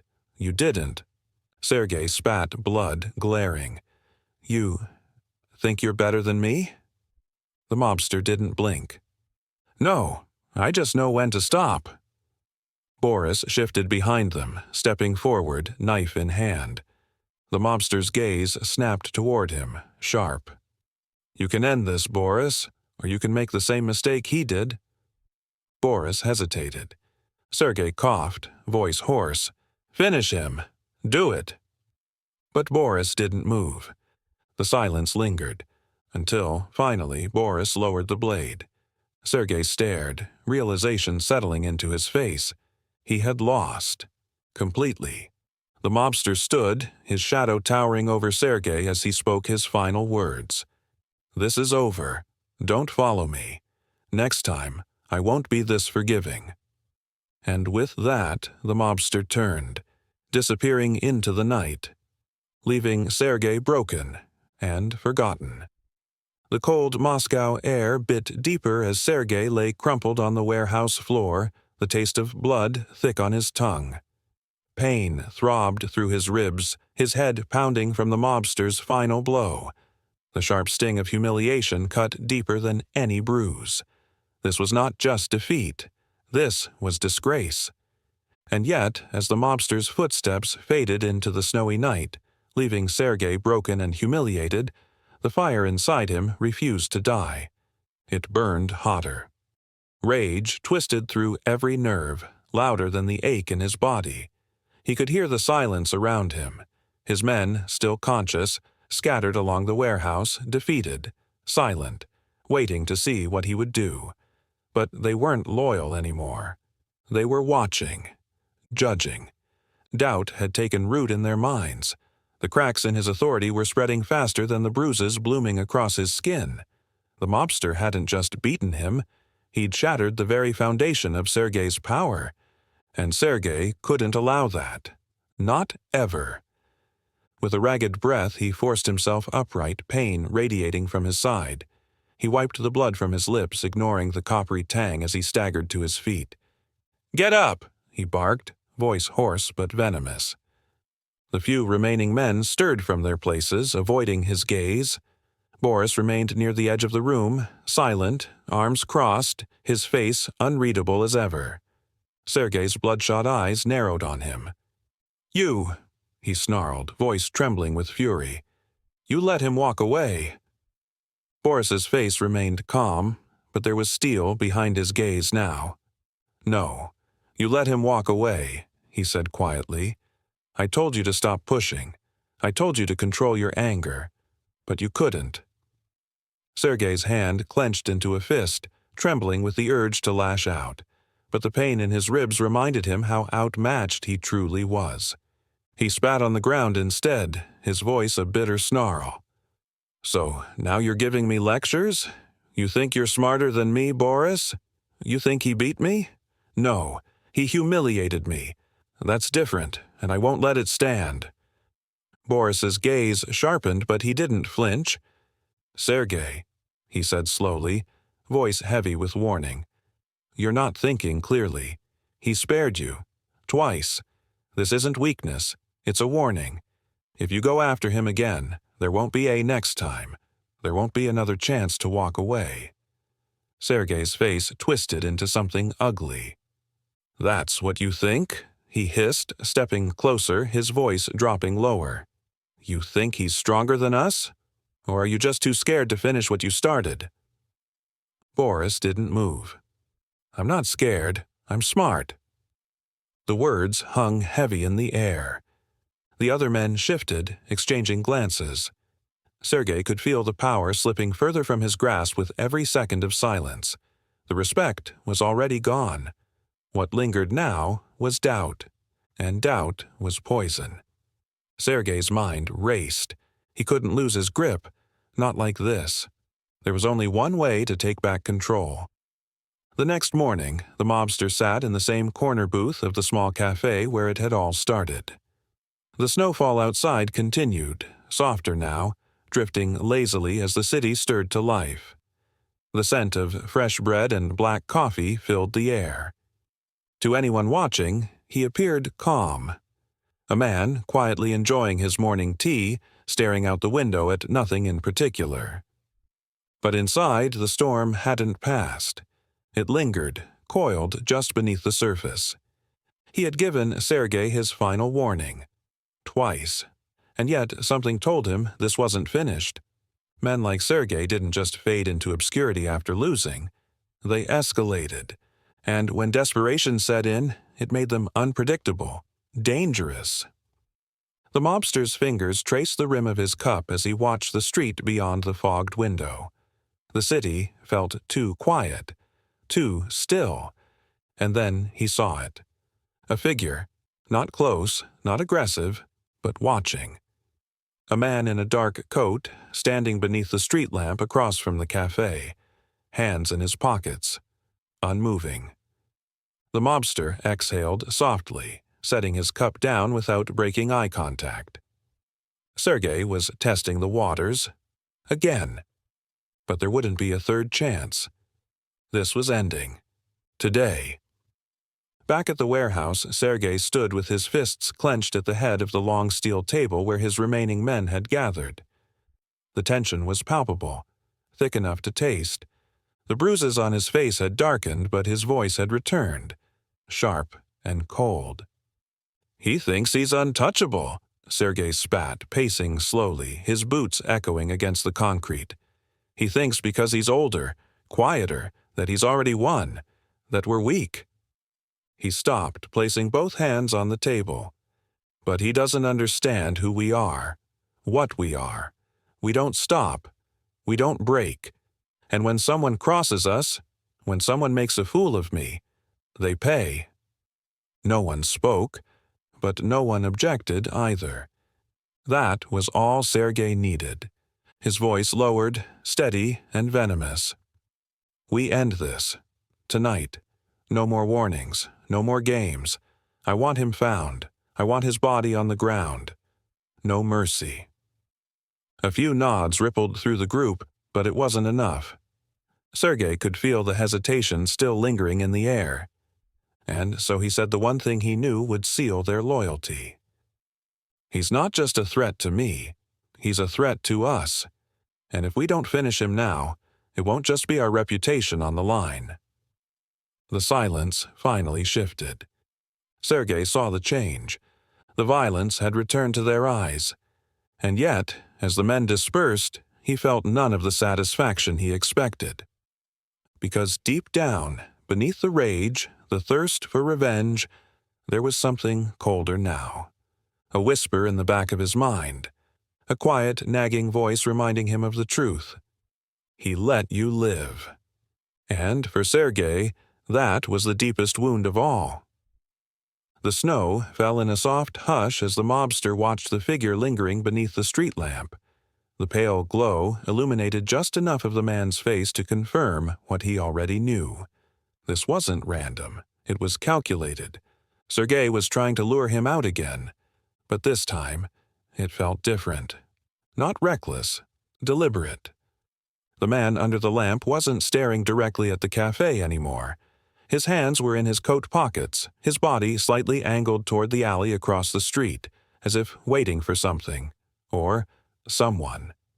A decoy. The mobster knew it instantly. It was a setup.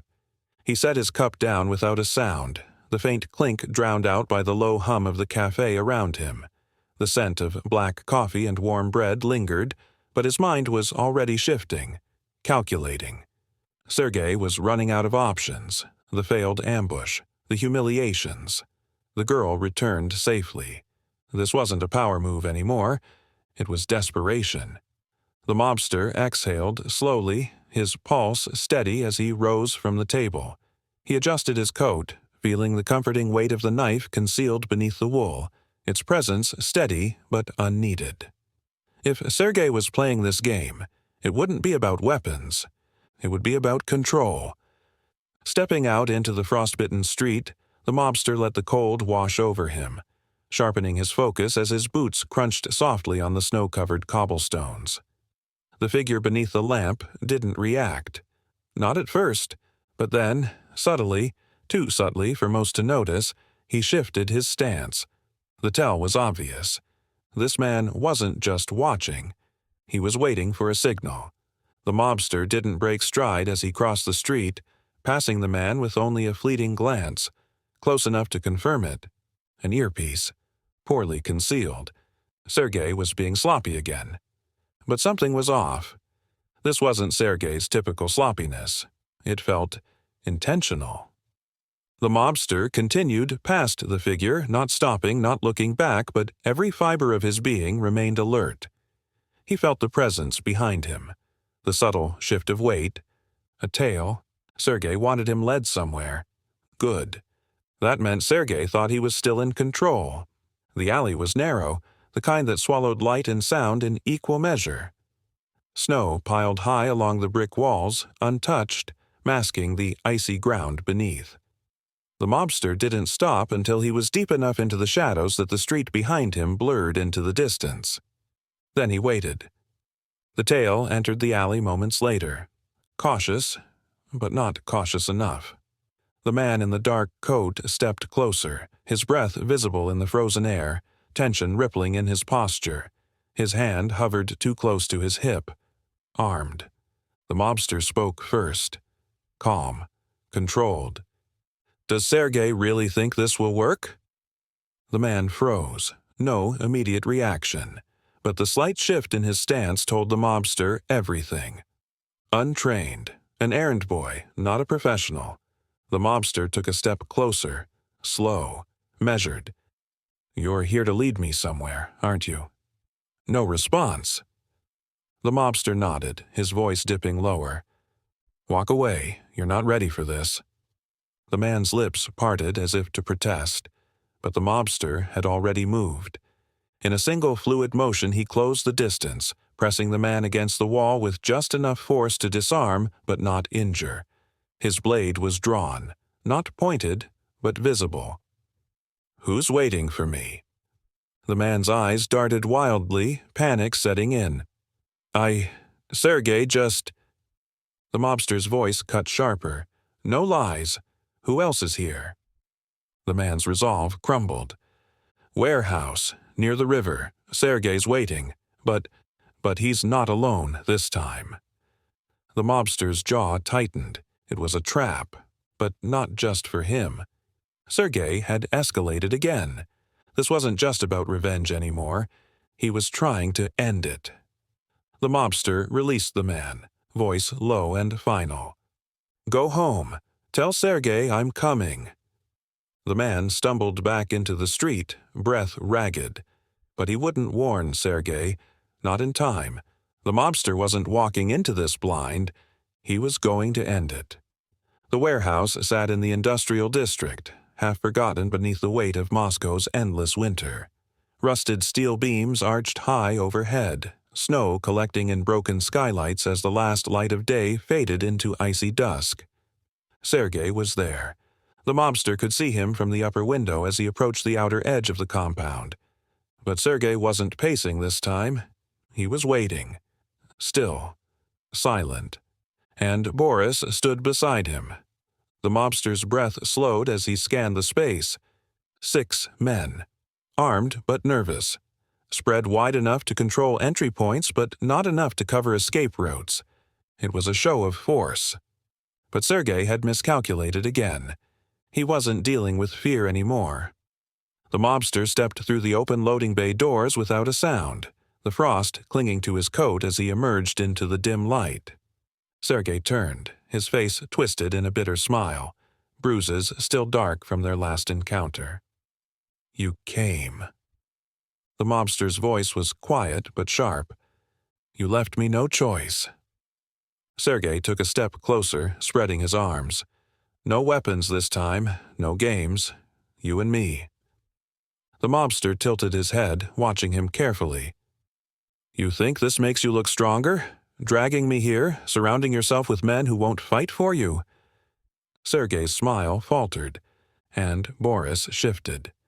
The mobster's gaze met Boris's for a heartbeat longer, and in that moment, he saw it. The hesitation, the doubt. Sergei still hadn't learned, but Boris had. The mobster exhaled, voice calm but cold.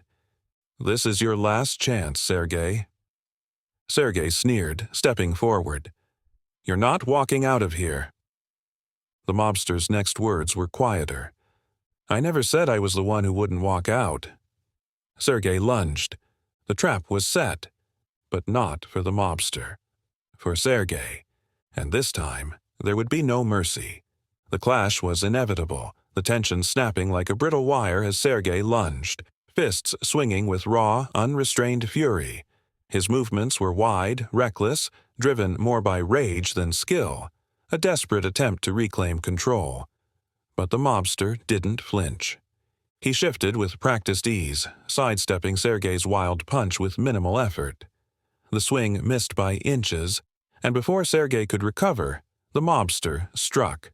Not out of anger, not out of emotion, but with cold precision. A sharp elbow drove into Sergei's ribs, the impact forcing the air from his lungs with a ragged gasp. He stumbled back, clutching his side, but the pain only seemed to fuel his rage further. You think this makes you stronger?" Sergei spat, face twisted in pain and defiance. The mobster's face remained unreadable, his breathing calm, controlled. "No, Sergei. Strength isn't about shouting the loudest or making the biggest threats. It's about control. And you've lost yours." Sergei's eyes burned with hate. He charged again, but the mobster moved faster. His footwork was effortless, a subtle sidestep that left Sergei wide open. Another strike, this time a sharp blow to the knee, forcing Sergei to collapse with a grunt, clutching the joint as he fell hard onto the icy concrete floor. Around them, Sergei's men stood frozen, unsure whether to intervene or watch their leader fall apart. The mobster didn't give them the chance to decide. He knelt low, his voice a lethal whisper that cut through the silence. "Look at them, Sergei. They're not following you anymore.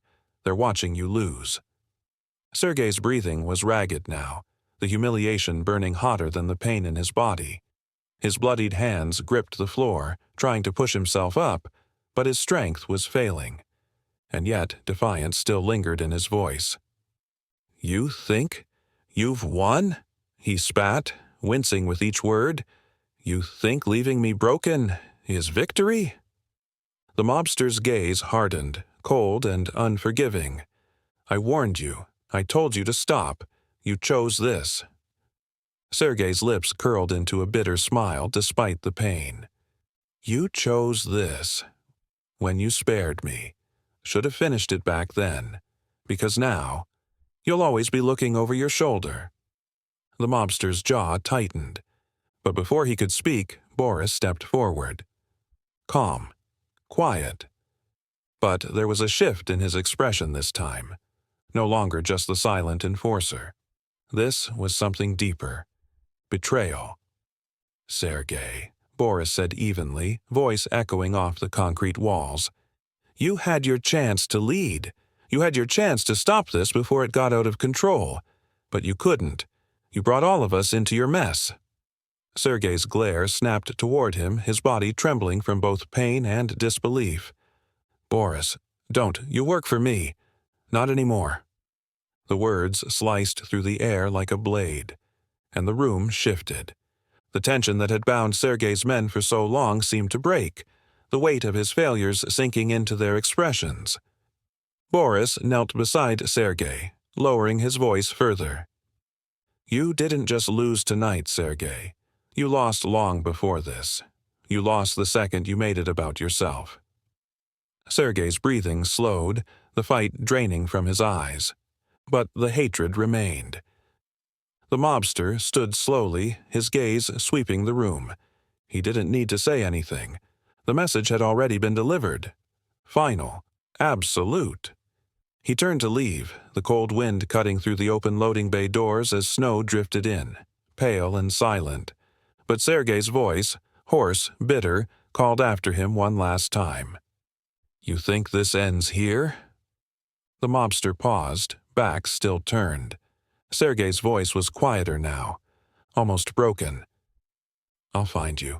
Wherever you go, whoever you try to become, you'll never outrun this. You'll always be what you were before. The mobster didn't turn back, but his voice, when it came, was colder than the winter air. I already did. And he walked out. Not because Sergei wasn't dangerous anymore, but because he was already defeated. The warehouse fell silent as the mobster's footsteps faded into the snow-covered streets beyond. The icy wind whispered through the open loading bay, carrying the scent of rust and frost, but no one moved. Sergei lay where he had fallen, propped against the steel support beam, his chest heaving with ragged, uneven breaths. Blood streaked his split lip, and the bruise swelling along his jaw was already deepening into shades of purple. But the physical pain was nothing compared to the shame burning in his chest. He had been beaten. Again. Not just by the mobster's fists, by his control, his calm. Sergei had relied on fear to command loyalty for years, believing brutality alone could hold power. But tonight, the cracks were no longer just visible. They had shattered everything he'd built. And now, his men stood around him, not moving to help, not speaking, just watching. Sergei's bloodshot eyes scanned the room, desperate to find something, anything, to reclaim his authority. But there was only Boris, still standing, still silent, still holding the loyalty Sergei had lost. The ache in his ribs flared as he shifted, his voice raw, bitter. What are you all waiting for? Pick me up. No one moved. The tension in the air thickened, pressing like a weight against his chest. Boris stepped forward then, slow and measured, the sound of his boots echoing in the hollow space. His pale eyes remained fixed on Sergei, unflinching as he crouched to meet him at eye level. You don't get it, do you? Boris said quietly, voice steady as steel. Sergei's face twisted, a snarl forming. I built this crew. I made you. You made yourself weak, Boris interrupted, his tone colder than the frost settling outside. You thought fear would keep them loyal, but fear only works when you have something to back it up. Now look around. Sergei's head turned, his gaze flicking to the others. The gang, his gang, stood there, arms crossed, faces grim. But not with anger, with disappointment. They had followed him out of obligation, out of the promise of power, and now they saw the truth. Sergei wasn't power. He was failure. His voice cracked with desperation, barely more than a whisper. I'm still your leader. No. Boris cut him off, standing to his full height. His voice echoed now, resonating across the cold space. You were our leader. Now you're just a man who doesn't know when he's beaten. Sergei's face contorted, trembling with rage. "You think you're better than me? You're nothing without me." Boris shook his head slowly. "I never needed you. They never needed you. And after tonight, you'll be nothing but a memory." The words landed like a death sentence. Final. Absolute. Sergei felt the weight of it pressing down, heavier than the bruises, heavier than the pain. The gang had already made their choice, and it wasn't him. But Sergei, proud, wounded Sergei, wasn't ready to accept it. His hand shifted subtly toward his belt, fingers closing around the cold steel handle of the knife tucked there. The pain blurred as his anger took over. If they wouldn't respect him, he would force them to. With a roar, he lunged. The blade flashed toward Boris's side, a desperate, wild arc. But Boris had been waiting. He caught Sergei's wrist mid-strike, twisting it sharply. The knife clattered to the concrete with a metallic ring. Sergei dropped to his knees with a grunt of pain, clutching his wrist as Boris stepped back. Calm, unshaken, and in that moment, it was over. Completely. Sergei knelt there, broken, breathing hard, defeated. Boris didn't speak. He didn't need to. The silence of the gang said enough. The men who had once followed Sergei without question now saw him for what he was. Not a leader, a failure. The frost in the air settled heavier as Boris gave a final nod to the others. "Leave him!" And one by one, they did. The sound of boots on concrete echoed as Sergei's men walked away, leaving their leader alone in the empty warehouse. Broken. Forgotten. And for the first time in his life, Sergei felt something worse than pain. He felt powerless. The bitter cold hung heavier in the air as the last of Sergei's men disappeared from the warehouse, their footsteps echoing long after the doors had groaned shut. Snow drifted through the shattered windows above, pale flakes settling quietly on the cracked concrete floor. The silence left behind wasn't peaceful. It was oppressive, pressing down like the weight of his own failure. Sergei remained on his knees, breath ragged, ribs aching with every shallow inhale. His blood smeared the floor beneath him, staining the frost-dusted ground like a silent testament to his defeat. Alone. Abandoned. The pain of his injuries was nothing compared to the humiliation. The realization had settled in like a stone in his chest. He had lost everything. His power, his respect, his crew, gone. Boris had taken it all without ever needing to draw blood. That truth stung deeper than the bruises across his face. He had ruled by fear, and now that fear had turned to disgust. But even in his broken state, something darker lingered in Sergei's mind. Defiance. This couldn't be the end. Not like this. He had built his empire from nothing, clawed his way up from the filth of Moscow's underworld when no one believed he could, and he wasn't about to let it slip away. Not without a fight. Boris stood outside the warehouse, watching as the others dispersed into the night, their faces pale against the snowfall. The weight of what had just happened pressed heavy on his shoulders, though he kept his expression calm, composed. Sergei's reign was over. But what came next? Power vacuums were dangerous, and this one was still raw, unstable. The men who had just walked away, they weren't loyal to him yet. They were simply done following a broken man. He had enforced his authority, yes, but trust? That would take more than a single act of defiance. Boris turned his collar up against the icy wind, exhaling a long breath as the last of the gang disappeared from sight. And yet, something lingered. A discomfort. A sense that the night wasn't truly finished. Inside the warehouse, Sergei forced himself upright, clutching his side as he leaned heavily against the steel support beam. His breath fogged the freezing air, heart pounding as he fought back the dizziness threatening to overwhelm him. He should have stayed down. He knew it. But pride wouldn't let him. The silence was unbearable, the same silence that had filled the room after the mobster had walked away, after Boris had stripped him of his men. his dignity. And yet, he couldn't shake the words that lingered, haunting his mind. This isn't over. It wasn't, because Sergei had nothing left to lose, and that made him more dangerous than ever. His trembling fingers fumbled inside his coat, reaching for the worn burner phone hidden beneath the fabric. Pain lanced through his ribs as he lifted it, thumb pressing against the cracked screen. One contact. A name he hadn't spoken in years. But it was his last card, the only one left. He hit dial. The line clicked once, twice, then a voice, cold, gravelly. "Sergei, it's been a long time." Sergei's breath came shallow, each word an effort. "I need a favor." Silence on the other end. Then a slow, deliberate response. "You don't call me unless you're desperate. What happened?" Sergei's bloodied hand tightened around the phone. "I'm not calling for help. I'm calling for revenge." Another pause. Then the voice returned, darker this time. "Who do you need taken care of?" Sergei's lips curled into something that wasn't quite a smile. "The one they call the Ghost." The mobster sat alone in his apartment, the single overhead bulb flickering weakly against the cracked plaster ceiling.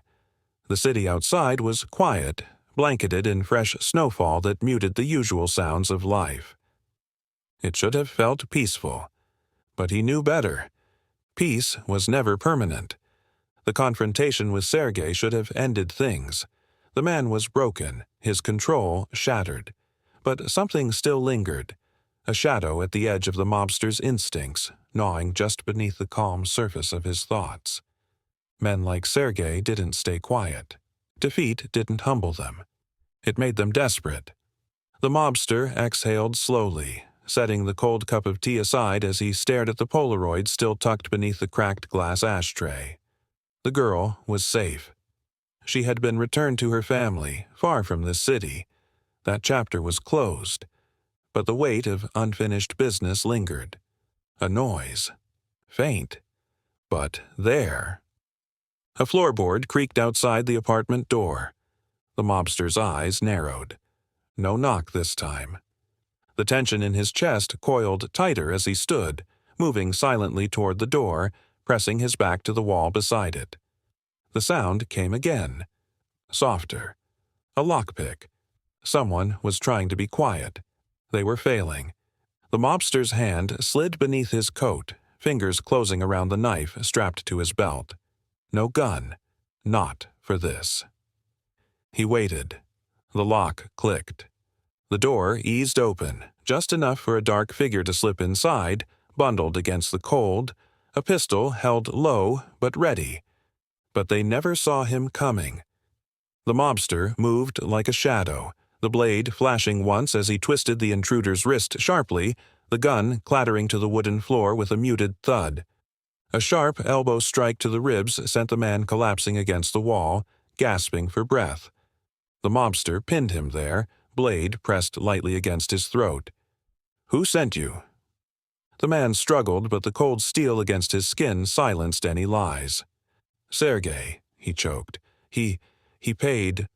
The mobster's voice was a whisper. "I warned him." The man trembled, eyes wide with fear. But the mobster didn't finish him. He released his grip, the man crumpling to the floor, clutching his side. "Go back," the mobster said coldly. "Tell Sergei this was his final mistake." And as the man staggered out into the snow, leaving behind the broken door and the lingering scent of frost, the mobster knew the truth. This wasn't over. Not until Sergei was finished. Completely. The wind howled through the narrow streets of Moscow, carrying with it a sharp bite that cut through the layers of snow clinging to the rooftops. The city felt colder tonight, the silence heavier, thick with something that wasn't just winter's chill. It was the calm before a storm. The mobster sat at the edge of his worn wooden table, the faint light from the window illuminating the scars on his hands, the rough skin marked by a lifetime of violence. The broken lock on his apartment door remained untouched, a reminder of Sergei's desperation. It wasn't enough. Sergei wouldn't stop. The man he'd sent earlier had been sloppy, a desperate move, not a strategic one. But men like Sergei didn't crumble quietly.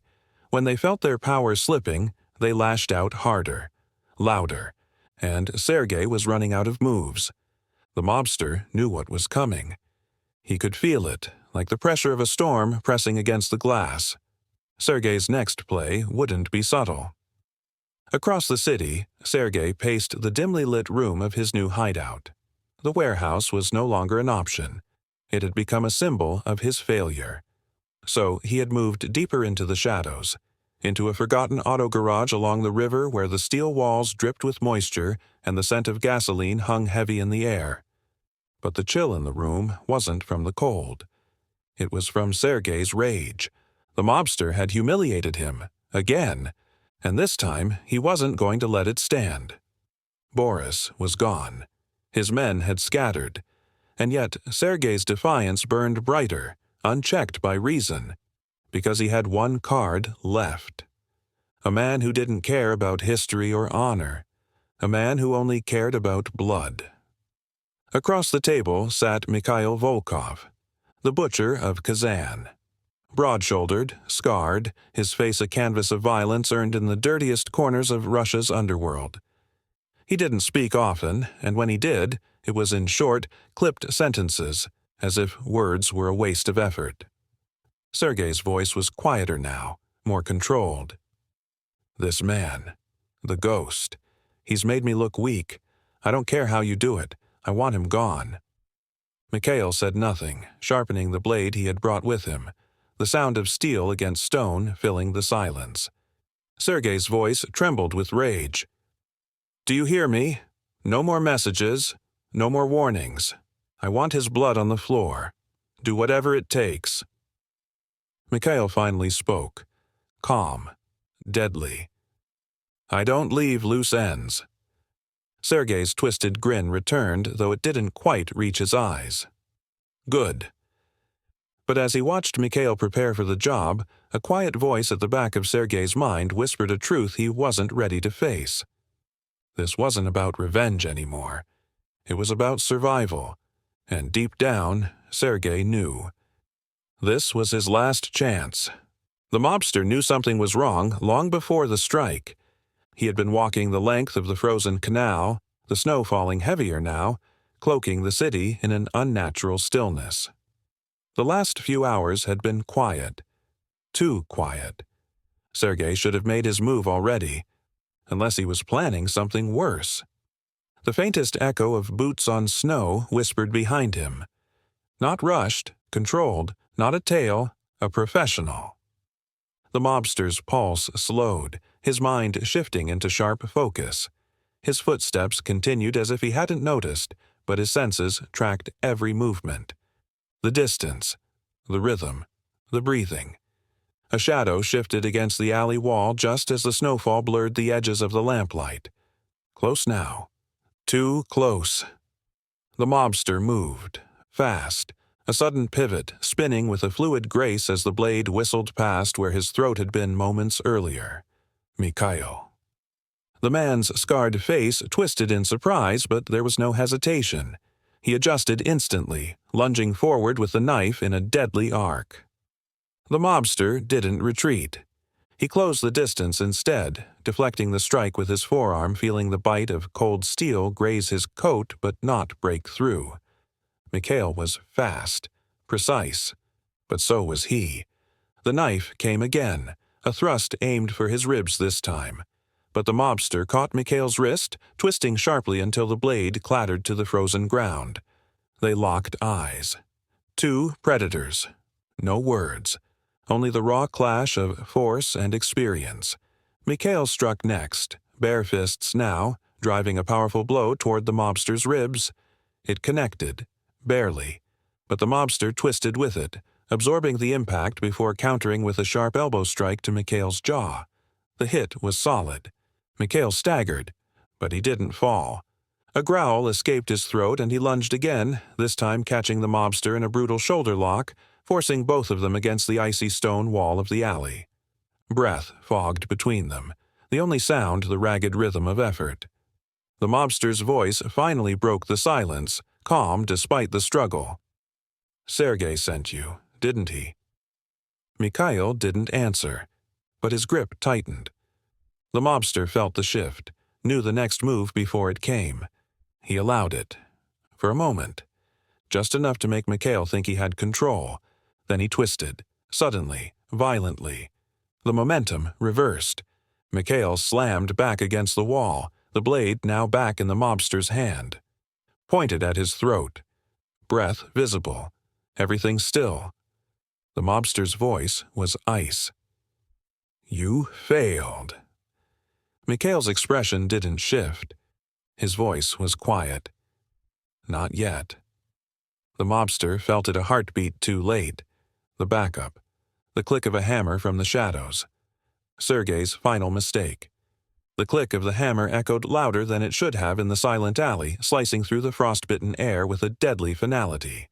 The mobster's grip on Mikhail's throat didn't loosen, but his eyes shifted, just slightly, enough to register the figure emerging from the shadows. A second man, not one of Sergei's regulars. A hired gun, face partially concealed beneath a black scarf, the glint of the pistol reflecting dimly in the pale snowfall. Mikhail didn't smirk, didn't fight the blade at his throat, because he knew the shift had already happened.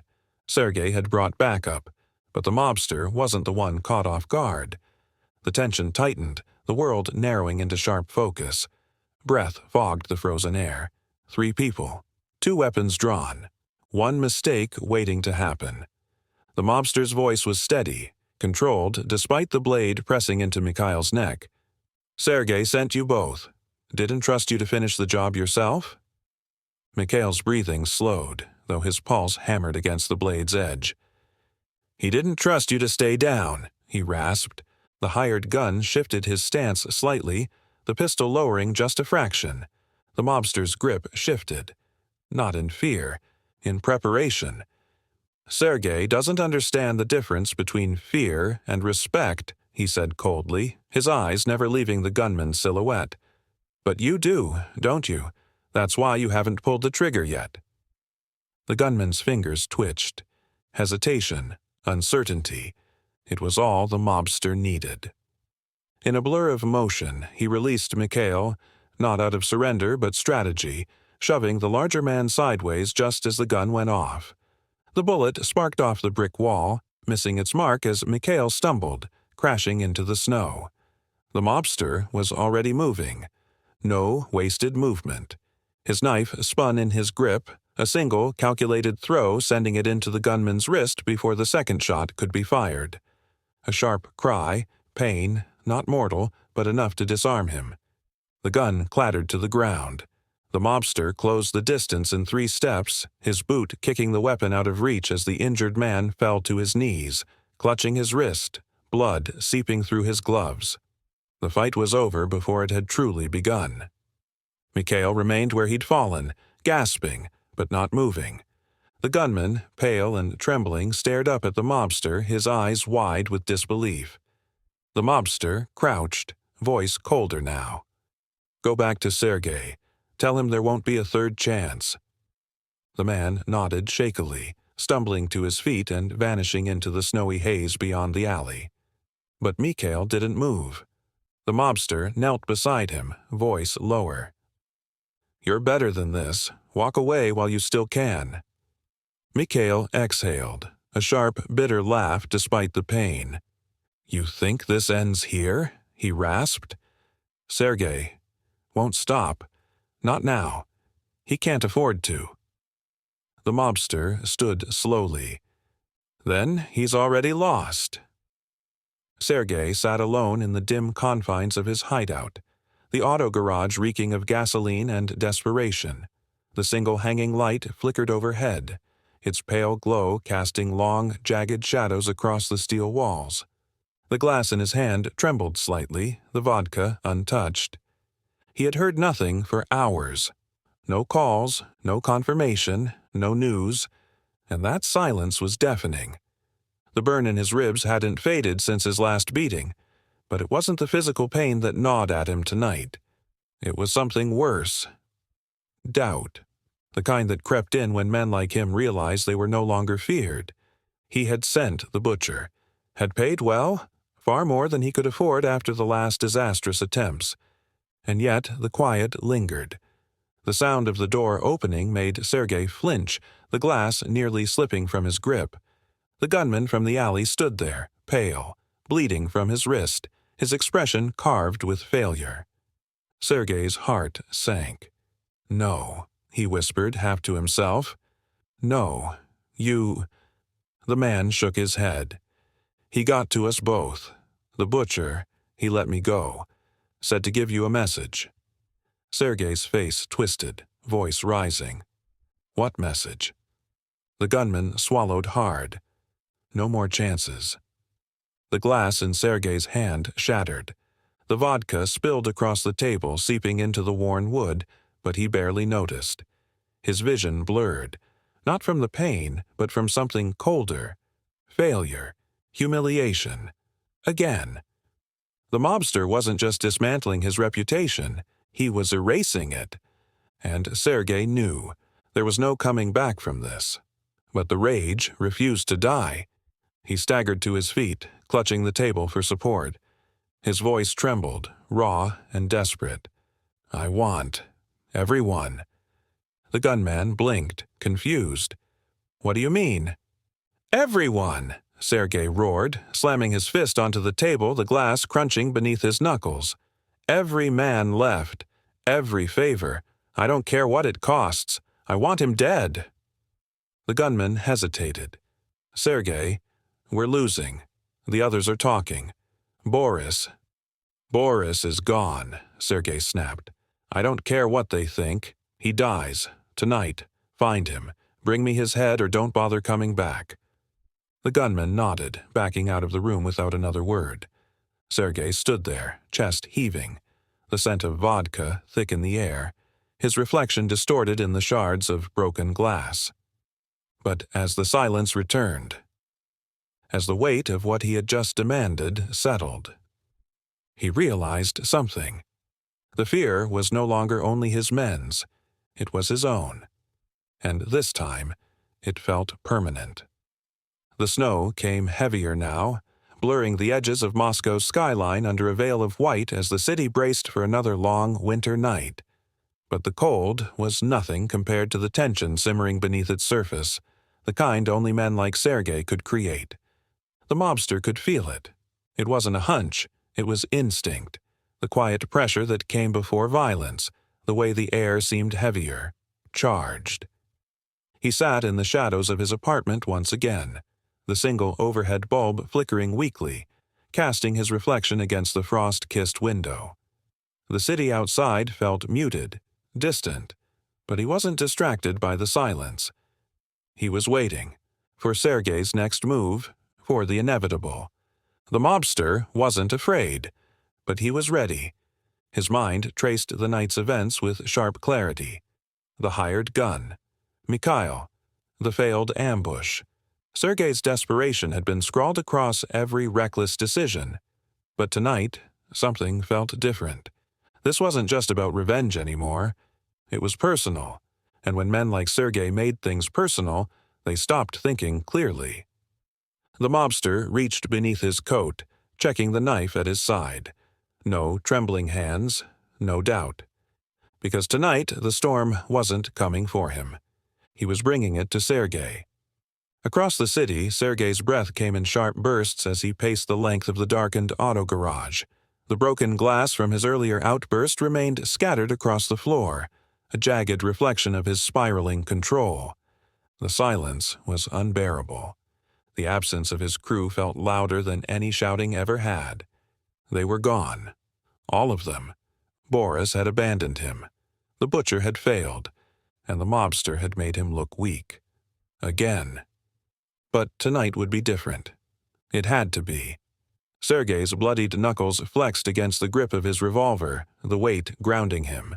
The last shred of power he could cling to.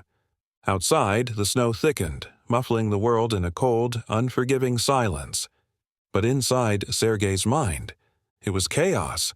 The rage hadn't faded. It had deepened, festering into something twisted. A knot of pride, fear, and desperation so tightly wound that he couldn't tell the difference anymore. His voice was hoarse when he finally spoke, breaking the silence to the few men who remained, 3 of them standing awkwardly near the back wall, avoiding eye contact. "Tonight," Sergei spat, voice trembling with venom, "we finish this. No more games, no more messages, no more letting him walk away." One of the men shifted, younger, nervous. "Sergei, what if he—" Crack. The sound echoed like a gunshot as Sergei's revolver slammed onto the steel table, cutting him off mid-sentence.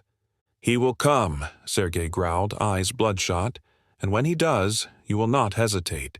You will not question me. Do you understand?" Silence. Then, reluctantly, nods. But Sergei could see it. The cracks were already there. They no longer feared him. They pitied him. The mobster moved through the city like a shadow, the snow soaking into his coat as he crossed the narrow bridge leading toward the river district. The lights were dimmer here, the streets emptier, forgotten. It was the perfect place for an ending. The auto garage loomed ahead, its rusted steel doors barely visible beneath layers of snow and ice. But the mobster didn't approach directly. Sergei was expecting that. He circled instead, silent, unnoticed, his steps blending with the snowfall as he moved along the side entrance where the broken windows hung jagged in their frames. A single guard outside, young, unprepared. The mobster was on him before he could react. A swift, controlled strike to the throat, not enough to kill, but enough to silence him. The guard collapsed into the snow, clutching his throat, struggling for breath but alive. The mobster didn't linger. Not tonight. This wasn't about body counts. It was about ending things. Inside, Sergei felt it before he heard it. The shift. The way the cold air seemed to press harder against the steel walls. The way his pulse quickened, not from anger, but something worse. Fear. The sound of the side door creaking open was barely audible. But it was enough. Sergei spun toward the entrance, revolver raised, but there was nothing. No figure in the doorway. Just empty air, snow drifting in, pale against the concrete floor, and then a whisper. "Sergei." Sergei's blood froze. The voice wasn't loud. It was calm, controlled. The mobster stepped from the shadows, not running, not hiding, but deliberate. Face calm, expression unreadable, hands empty. Sergei raised the revolver with a trembling hand. Don't move." The mobster didn't stop.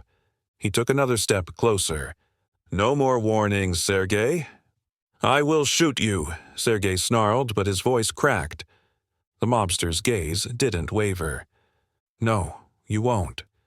Sergei's finger trembled on the trigger, but it wouldn't squeeze, because deep down, beneath the rage, the broken pride, he knew. He had already lost. The mobster's voice dropped lower, steady as the snowfall outside. "This ends tonight. Put the gun down." Sergei's face twisted, his whole body trembling. "I can't." "You can." Silence stretched between them. Long. Heavy. And then the revolver dropped, clattering against the concrete. Sergei collapsed to his knees, breath shaking, the weight of his own downfall pressing harder than any wound ever could. The mobster didn't move closer. Not yet, because this wasn't mercy. It was justice.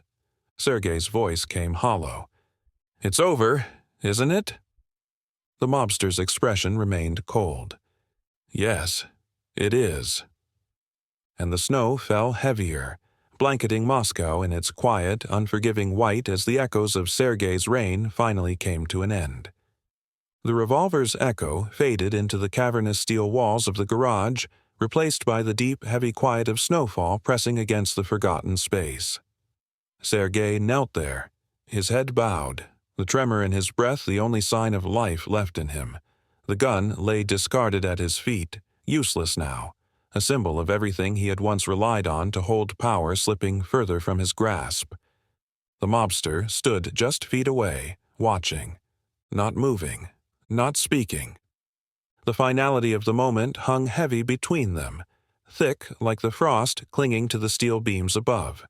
This was the moment Sergei had feared since their first confrontation. Not death, irrelevance. The mobster's gaze didn't waver as he watched the broken man before him. Sergei had been dangerous once, yes, but this was different. This wasn't strength, it was surrender. Sergei's voice finally cracked through the silence, hoarse, raw, filled with something worse than pain. "Is this what you wanted?" he rasped, not meeting the mobster's eyes. "To break me, to make me feel this, like I'm nothing?" The mobster remained silent for a moment longer, his breath steady in the icy air. When he spoke, his voice was quieter than Sergei expected. "I didn't have to make you feel like nothing, Sergei. You did that yourself." Sergei flinched as if struck. His bloodshot eyes snapped up, filled with defiance, though it was dimmer now. Flickering, not burning. "You don't know what it's like to build something from the ground up, to claw your way out of the dirt with nothing but your fists." The mobster's expression didn't soften. "I know exactly what it's like." Sergei's face twisted, his lips curling into a bitter snarl. "Then you should understand. The things I did, everything. I didn't have a choice. You don't survive in this city without blood on your hands." The mobster stepped forward now, just enough for Sergei to feel the weight of his presence, the tension shifting like the tightening of a noose. "This wasn't about survival, Sergei. It stopped being about survival the moment you dragged innocent people into your war." Sergei's breathing quickened, guilt flashing briefly beneath the rage. You think you're better than me?" he hissed, voice trembling. "You've shed blood, too. Don't pretend you're above it." The mobster didn't blink. "No, I'm not better than you. But I learned when to stop, and you—" He gestured to the broken revolver on the floor. "Never did." Sergei's gaze dropped again, his fists curling against the cold concrete. The truth was a heavier weight than the bruises or the blood staining his clothes. For years he had ruled with fear, and now that fear had abandoned him. The sound of footsteps echoed faintly from the entrance of the garage. Sergei's heart jolted until he saw the faces. His men, the few who remained. But they weren't here for him. They were watching the mobster, waiting for what came next. Boris had returned, his face a mask of grim calm as he stepped into the garage, snow clinging to the edges of his coat. He said nothing at first, his gaze sweeping over the broken figure of Sergei before resting on the mobster. A silent understanding passed between them. No words were necessary. This was over. Sergei's reign had crumbled, and there was no rebuilding from this. The mobster turned slightly, his voice carrying more weight than the cold ever could. "He's finished." Boris nodded once. The men who had followed Sergei so blindly in the past didn't protest. There was nothing left to fight for. Sergei, still kneeling, lifted his head slightly, the last remnants of pride forcing his voice forward despite the trembling. "You can't just leave me like this. If you're going to end it, do it." The mobster's eyes narrowed. "No." Sergei blinked. "What?" The mobster stepped back, voice colder than the winter pressing in from the outside. "Dying would be too easy for you. You don't deserve an ending. You deserve to live with this, with the knowledge that you built nothing and lost everything." The words struck deeper than any physical wound could have. Sergei's shoulders slumped, the fight leaving him completely. He wasn't dangerous anymore. He wasn't anything.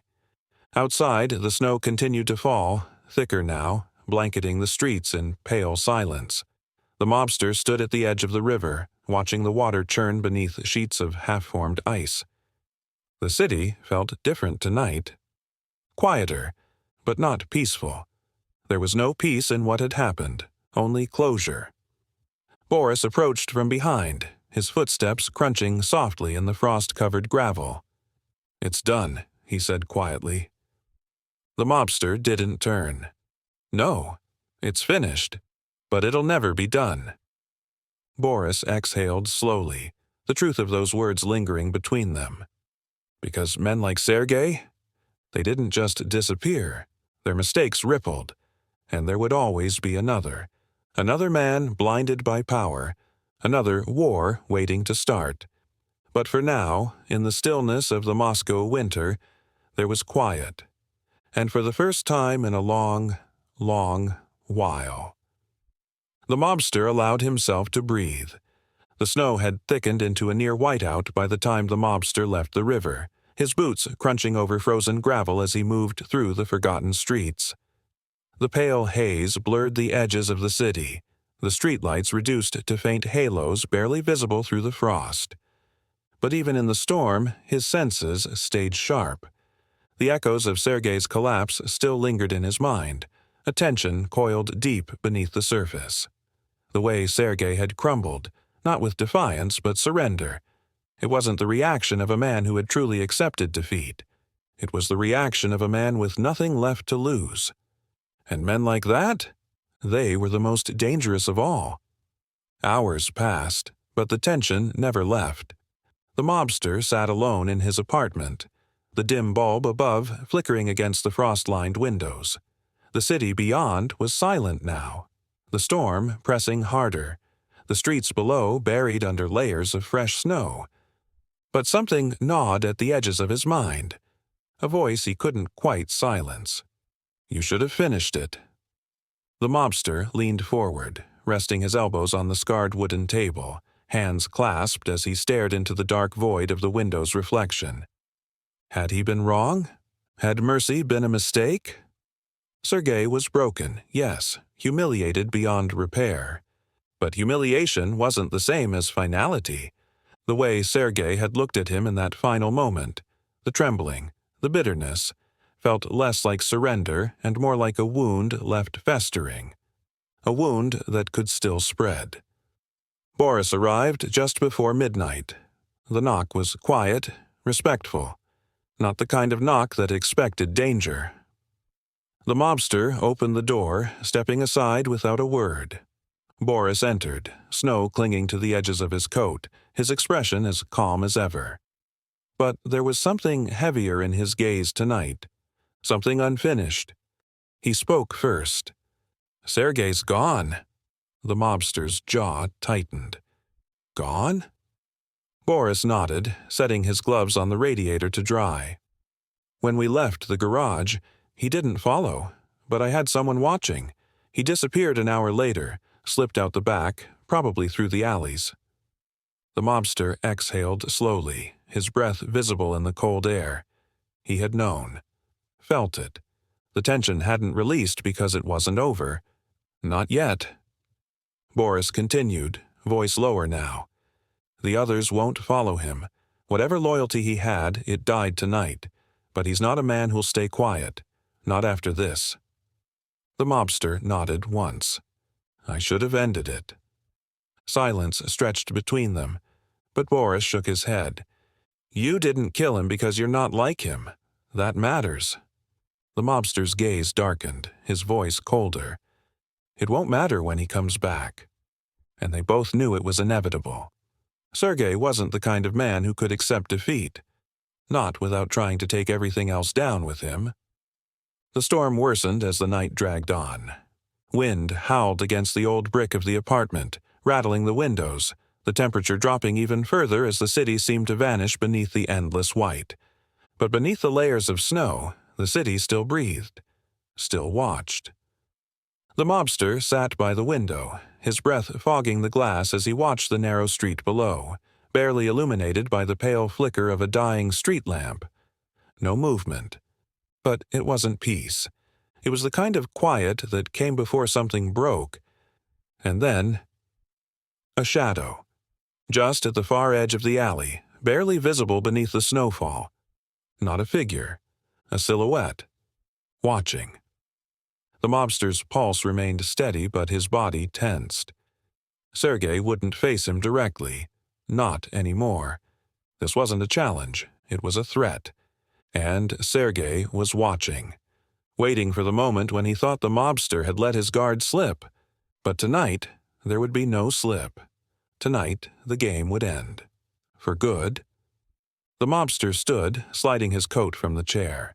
The knife was already secured beneath the lining, not for intimidation, for finality. He opened the door, the icy wind biting against his face as he stepped into the storm. The snow was deeper now, covering the streets in a perfect, untouched blanket. But there, at the alley's entrance, the figure remained, no longer watching, now waiting. The mobster's voice cut through the storm, calm but unyielding. "Sergei, step out." No response, but the shape shifted, closer, slowly, and then he saw him. Sergei looked different. Gaunter, dark circles beneath his bloodshot eyes, his once neatly combed hair disheveled, his coat torn and soaked from the snow. But his eyes, those same defiant, venomous eyes, still burning, still alive. The mobster spoke again, voice quieter now. "It's over." Sergei's lips curled into a bitter smile, his breath visible in the freezing air. "Not yet." And then, from beneath his coat, a gun. No hesitation this time, but the mobster had already seen it coming. He moved first. A blur of motion, the knife flashing as Sergei raised the weapon. Too slow. The blade struck true, slicing the tendons of Sergei's wrist just as the revolver went off. The shot fired wide, shattering the street lamp in a burst of sparks, plunging the alley into near darkness. Sergei screamed, the gun clattering into the snow, his hand trembling, useless. The mobster didn't step back. Not this time. He caught Sergei by the collar, dragging him forward, their faces inches apart. "No more warnings," the mobster hissed, voice deadly calm. Sergei gasped, blood soaking into his sleeve, defiance still clinging to him. "Do it, then. Finish it. End this. Be like me." The mobster's grip tightened, but he didn't deliver the final blow. Instead, he spoke 4 words. "You're already finished, Sergei." And as he released his grip, Sergei collapsed into the snow, the cold finally seeping into his bones as the realization sank deeper than any wound. This time, there would be no return. The snow fell heavier now, thick and relentless as Sergei lay in the slush-covered alley, his blood mingling with the ice in dark, spreading tendrils. His breath came in ragged bursts, shallow and uneven, each exhale fogging the bitter air. His hand clutched his injured wrist, crimson staining his trembling fingers, but it wasn't the pain that hollowed his face. It was the truth sinking in. It was over. The mobster stood above him, silent, his expression a mask of cold finality. The knife in his hand remained steady, glinting in the pale remnants of shattered streetlight, but he hadn't finished it. Not because Sergei wasn't broken, but because this was worse than death. Sergei blinked through the snowflakes stinging his eyes, his lips parting as if to speak. His pride, his venom, was gone. Only confusion remained now, mingled with bitterness. "Why?" he rasped, voice hoarse and raw. "Why not? End it." The mobster crouched slowly, the frost crunching beneath his boots as he met Sergei's gaze directly. His voice, when it came, was quiet, but harder than the steel of the blade. "Because death would be mercy for you." Sergei's face twisted, half in pain, half in disbelief. You think this makes you better than me? Leaving me like this?" His voice cracked with something weaker than rage. Desperation. The mobster didn't flinch. "No, Sergei, this isn't mercy." He gestured to the empty street, to the void where his men once stood. This is the end. No one is coming for you. No loyalty, no respect, no fear. You lost all of it. You did this to yourself." The words struck harder than the blade had. Sergei's trembling hand slipped away from his wrist, blood staining the snow, his face pale from pain and cold. But the worst wound was invisible, the weight of knowing he was nothing now. The mobster continued, his voice sharpening like a blade itself. "I warned you, again and again, but you kept pushing. You thought power was fear. You thought control was violence." His voice dropped lower. "And now, you've lost both." The silence stretched. Long, heavy. Sergei's breaths slowed. Not from surrender, but the crushing weight of reality settling deep into his bones. The kind of defeat that could never be undone. The mobster finally rose, the snow whispering softly around them as the storm pressed on. But Sergei wasn't finished. Not yet. A bitter, broken laugh escaped his lips, curling in the icy air. "You think you've won," he spat, voice weaker now. "You think this city will forget me? That my name will just vanish?" The mobster shook his head slowly. "No, they won't forget you, Sergei. They'll remember what you became." His gaze narrowed. "A cautionary tale." The finality of those words seemed to crush whatever defiance lingered. Sergei slumped further into the snow, his body too weak to fight anymore. The cold was winning now. The mobster turned without another word, his boots crunching against the ice as he walked away, each step carrying him further from the ruin he had left behind. No anger, no victory, just silence. And yet, the weight lingered. Because for men like Sergei there had never been another ending. The storm had calmed by the time the mobster returned to his apartment. The city was quieter, muffled beneath its endless blanket of snow. The frost curled against the window glass, delicate patterns forming in the pale morning light breaking through the clouds. But peace? That wasn't what he felt. The violence was over, but violence left scars, deep, permanent. And as he stared out at the empty streets below, he knew there would always be another Sergei, another man blinded by power. The cycle never truly ended. But for now, the storm had passed, and for the first time in a long, long while, he allowed himself to breathe.